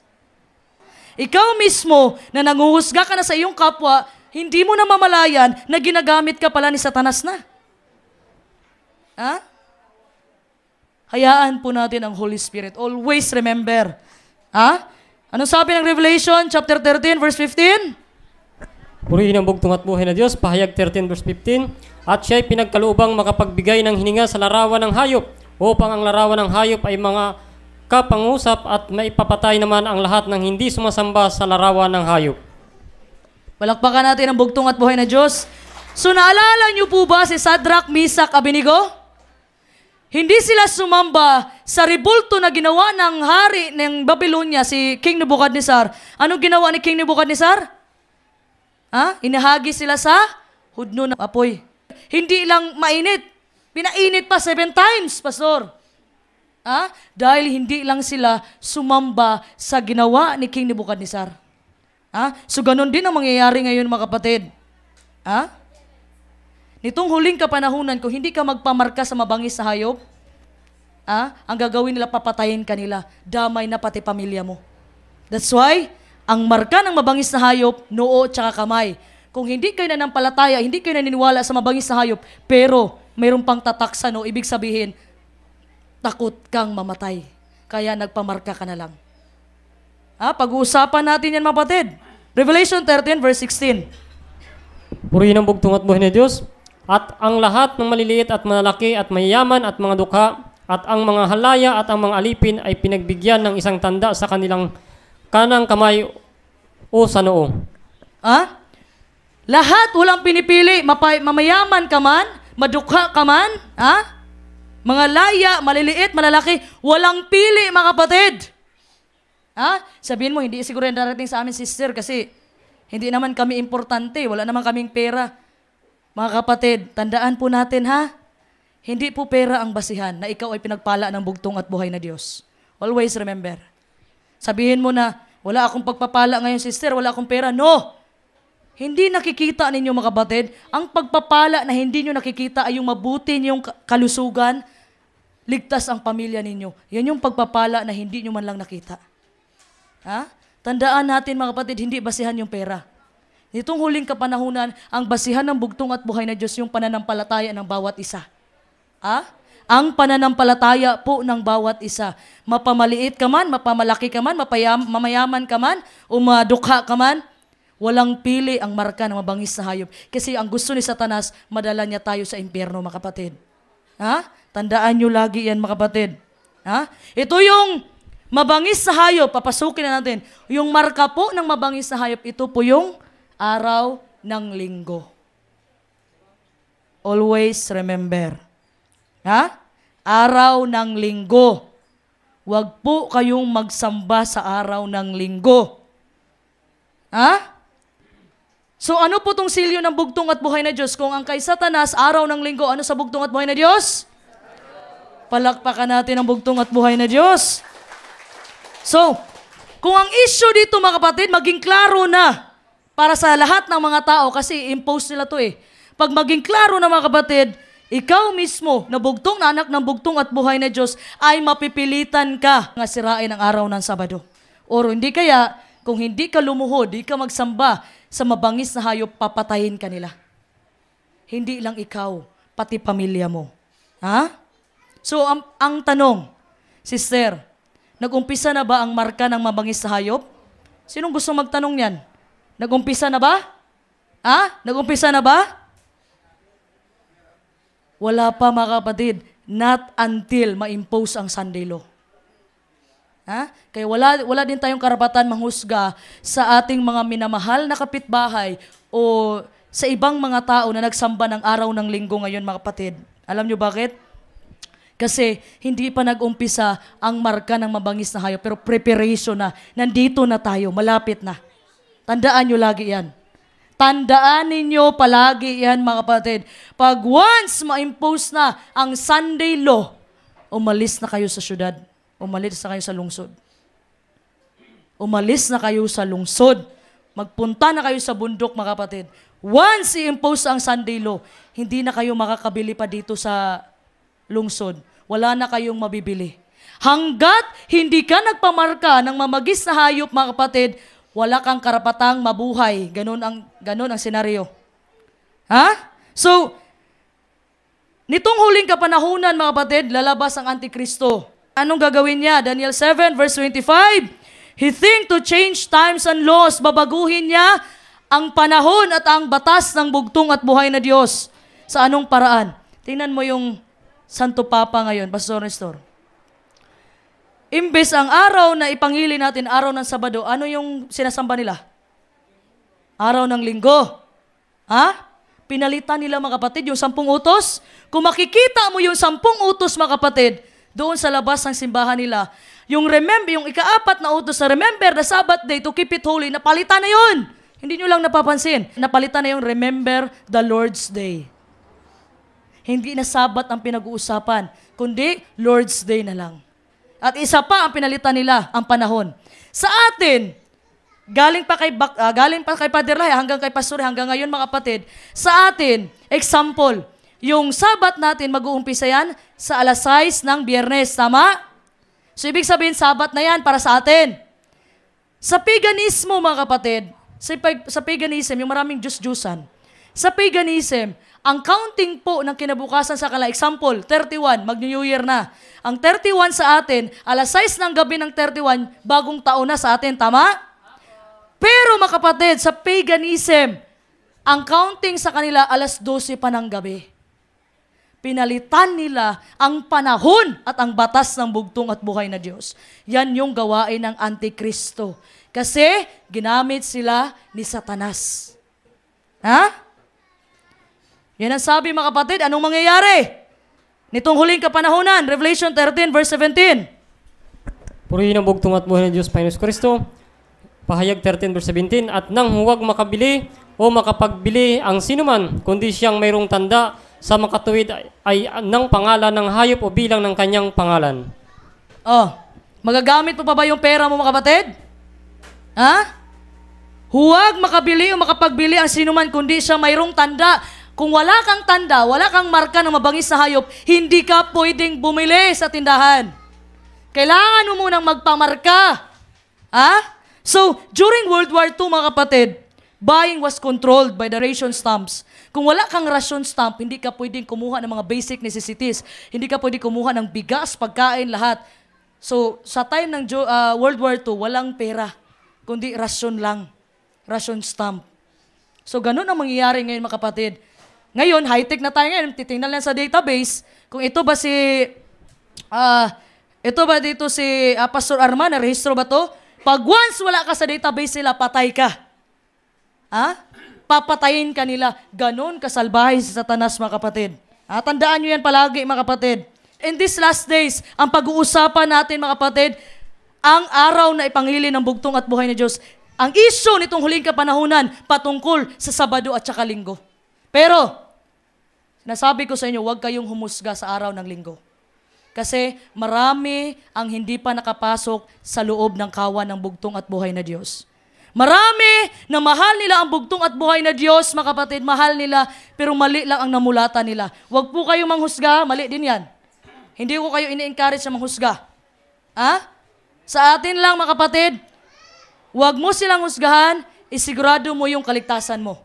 Tsaka mo na problemahin yung iba, isigurado mo na kung ligtas ka na ba sa pamamagitan ng bugtong at buhay na Diyos. Palakpakan natin. So ito yung issue mga kapatid ha. Araw ng Sabado at Linggo. So, hindi pa nag-umpisa ang marka ng mabangis sa hayop. Pero palapit na tayo na palapit sa ending. Ha? Anong sabi ng Romans 8, verse 9? Purihin ang bugtong at buhay na Diyos. Roma 8 verse 9. Datapot kayo'y wala sa laman, kundi nasa Espiritu. Kung gayo'y tumitira sa inyo ang Espiritu ng Diyos. Datapot kung ang sino may walang Espiritu ni Kristo, siya'y hindi sa Kanya. Palakpakan natin ang bugtong at buhay na Diyos. So ibig sabihin mga kapatid, ang banal na Espiritu ang magko-convict sa atin. Ang banal na Espiritu ang magbabago sa atin mga kapatid, hindi ibang tao. Anong sabi dyan mga kapatid ni King David sa Salmo 51 verse 10 to 11? Purihin ang bugtong at buhay na Diyos. Awit 51 verse 10 hanggang 11. Likhain mo sa akin ang isang malinis na puso, O Diyos, at baguhin mo ang isang matatag na espiritu sa loob ko. Huwag mong kunin sa akin ang iyong banal na espiritu. Palakpakan natin ang bugtong at buhay na Diyos. So yun po ang ipagdasal natin mga kapatid. Na baguhin ang bugtong at buhay na Diyos ang ating mga puso. Baguhin. Na kung dati ikaw ay mapanghusga, hingin mo sa bugtong at buhay na Diyos na baguhin ka, na marunong ka nang magmahal sa iyong kapwa. Ang banal na Espiritu po ang siyang nagbibigay sa atin ng kapangyarihan mamuhay sa pagsunod sa 10 utos ng bugtong at buhay na Diyos sa mga Diyos. So ano sabi ng Matthew 5 verse 17? Purihin ang bugtong at buhay ni Panginoon Kristo, Matthew 5 verse 17. Huwag ninyong isiping ako'y naparito upang sirain ang kautusan o ang mga propeta. Ako'y naparito hindi upang sirain, kundi upang ganapin. Palakpakan natin ang bugtong at buhay na Diyos. Sabi dito, huwag niyong isiping ako'y naparito upang sirain ang kautusan o ang mga propeta. Pastor, may propeta pala. So hindi pala sinira ng bugtong at buhay na Diyos sa mga propeta? Hindi sinira ng bugtong at buhay na Diyos sa mga propeta? Pastor Arman? 2 Corinto 1:21-22. Purihin ang bugtong at buhay na Diyos. Ngayon siya na nagpapatibay sa amin na kasama ninyo kay Kristo at nagpahid sa atin ay ang Diyos na siyang nagtatak naman sa atin at nagbigay ng patuto ng Espiritu sa ating mga puso. Palakpakan natin ang bugtong at buhay. It is the Holy Spirit, mga kapatid. Ang Holy Spirit ng bugtong at buhay na Diyos ang magtatatak sa atin. Sinabi ko, Efeso 4:30 kanina, mga kapatid, na ang Holy Spirit ang magtatatak. Pero sa anong paraan? Iwanan nyo ang puot, galit, ngit-ngit, sungit, inggit, mga kapatid, nang matatakan po kayo ng Holy Spirit. Magsitayo po tayong lahat, mga kapatid. So, ang bugtong at buhay na Diyos, mga kapatid, ay nananawagan po siya para ikaw ay manindigan para sa Kanya. In the days of the early Roman Empire, may isang batang babae, mga kapatid, na nanindigan siya sa bugtong at buhay na Diyos. Noong unang panahon, hindi popular sa kanya ang manindigan. Sister Faye, hindi popular sa kanya. Pero itong batang babae na to, at her early age, around 20 po siya, mga kapatid, hindi po siya nagsunog ng insenso kay Cesar. So ang insenso po, kapatid, ay pag once nagsunog ka ng insenso, example, nagsunog siya kay Cesar, ibig sabihin, ang kinikilala niyang Diyos, walang iba, kundi si Cesar. So hindi po ginawa ng babae na ito, mga kapatid. Ang resulta, kinulong po siya, pinahirapan, kakaanak lang niya, mga kapatid. Ang ginawa sa kanya ng mga Romano, mga kapatid, ay kinuha ang kanyang anak at inilabas sa kulungan. Habang yung nanay, naririnig niya ang iyak ng kanyang anak, mga kapatid. Baby pa lang, kakapanganak pa lang niya, mga kapatid. Sabi ng mga Romano, talikuran mo na yung Diyos mo. Sinabi ng Romano sa kanya, mga gwardya, talikuran mo na yan. At ang gagawin namin, ibabalik namin yung anak mo sa'yo. At pwede mo na siyang padidihin ulit. Mabuhay kayo. Pero anong sinabi ni Vebwa Perpetua, kapatid? Ginawa nila ang lahat. Ginulpi nila, pinagutuman nila ang babae na yun, mga kapatid. Pero hindi sumuko, mga kapatid, si Vebwa Perpetua. Nanindigan siya sa bugtong at buhay na Diyos. Tapos nung isang araw, pumasok yung mga gwardya. Sabi niya, binalik-balik sa kanya, talikuran mo na yung Diyos mo. Anong sabi ni Bebwa, mga kapatid, yung babatang babae na nanindigan sa bugtong at buhay na Diyos? Sabi niya, nakita niyo ba yung palayok na yan? Sabi ng mga gwardya, oo. Alam niyo ba kung ano ang pwedeng gawin ng palayok? Mababago mo ba ang palayok kung ano siya? Hindi. Ganon din ako. hindi mo mababago ang pagkakilala ko sa bugtong at buhay na Diyos. Hindi mo mababago na talikuran ko ang Panginoon para lang magsamba sa inyo. Ganun po ang kailangan ng bugtong at buhay na Diyos ngayon, mga kapatid. Pinatay siya, mga kapatid. Pinakain siya sa mabangis na hayop. Dahil sa panindigan niya sa bugtong at buhay na Diyos. She died because of that courage. Namatay siya dahil sa panindigan niya, mga kapatid. In the last day, ngayong huling kapanahunan, mga kapatid, ang bugtong at buhay na Diyos, naghahanap siya ng mga taong kayang manindigan para sa Kanya. Sabi nga ng Romans chapter 1 verse 16, "For I am not ashamed of the gospel because it is the power of God that brings salvation to everyone who believes. First to the Jew, then to the Gentile." Huwag po natin ikahiya ang magandang balita ng bugtong at buhay na Diyos, mga kapatid.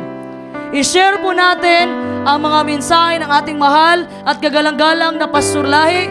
I-share po natin, mga kapatid, ang mensahe, mga kapatid, patungkol sa kaharian ng bugtong at buhay na Diyos, mga kapatid. Huwag po natin ikahiya dahil ito po ang nagdadala ng kaligtasan. Itong huling kapanahunan, mga kapatid, na umabot man sa point na papatayin ka dahil sa iyong paninindigan. Ang tanging masasabi ko at ibibilin ko sa inyo dito, mga minamahal kong kapatid sa Palawan, manindigan po kayo. Ipag-pray nyo sa bugtong at buhay na Diyos na yung buhay nyo ay handog nyo sa Kanya. Ialay mo yung buhay mo sa bugtong at buhay na Diyos at ang bugtong at buhay na Diyos na ang bahala sa iyo.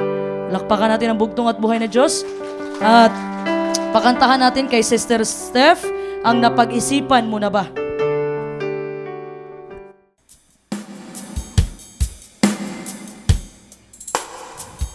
Ayan, purihin ang bugtong at buhay na Diyos. Ang pinakamapanginoon.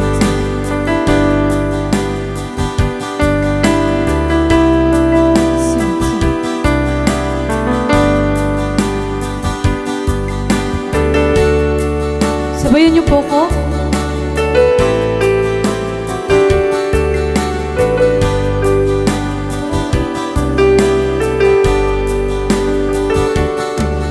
Si Kristo ay tumatawa sa lahat ng nilalang. Hanapin mo siya samantalang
mga Diyos na walang katulad, upang ang buhay mo sa mundo ay unlad.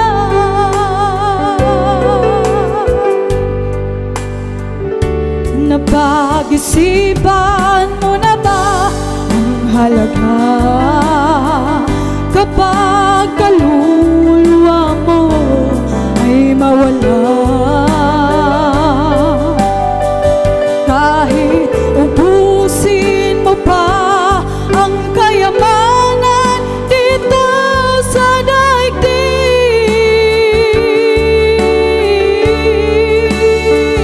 ngunit sa wakas ng panahon, ikaw ay parurusahan. Napag-isipan mo na ba ang halaga?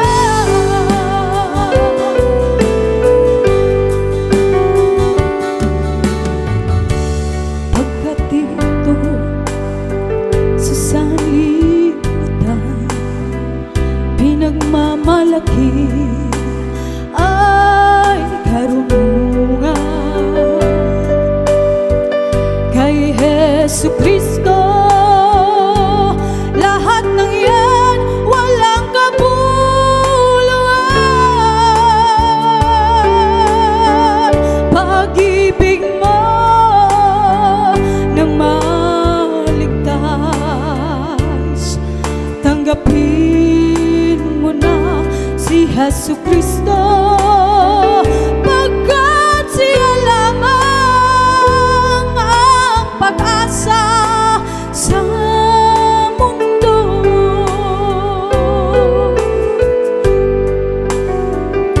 Napag-isipan mo na ba ang halaga kapag kaluluwa mo ay mawala? Kahit ubusin mo pa ang kayamanan dito sa daigdig,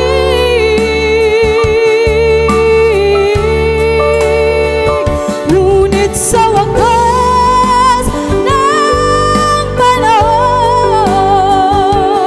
ikaw ay parurusahan. Napag-isipan mo na ba ang halaga?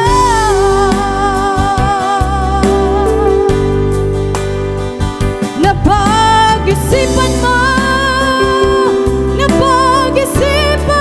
mo na ba ang halaga?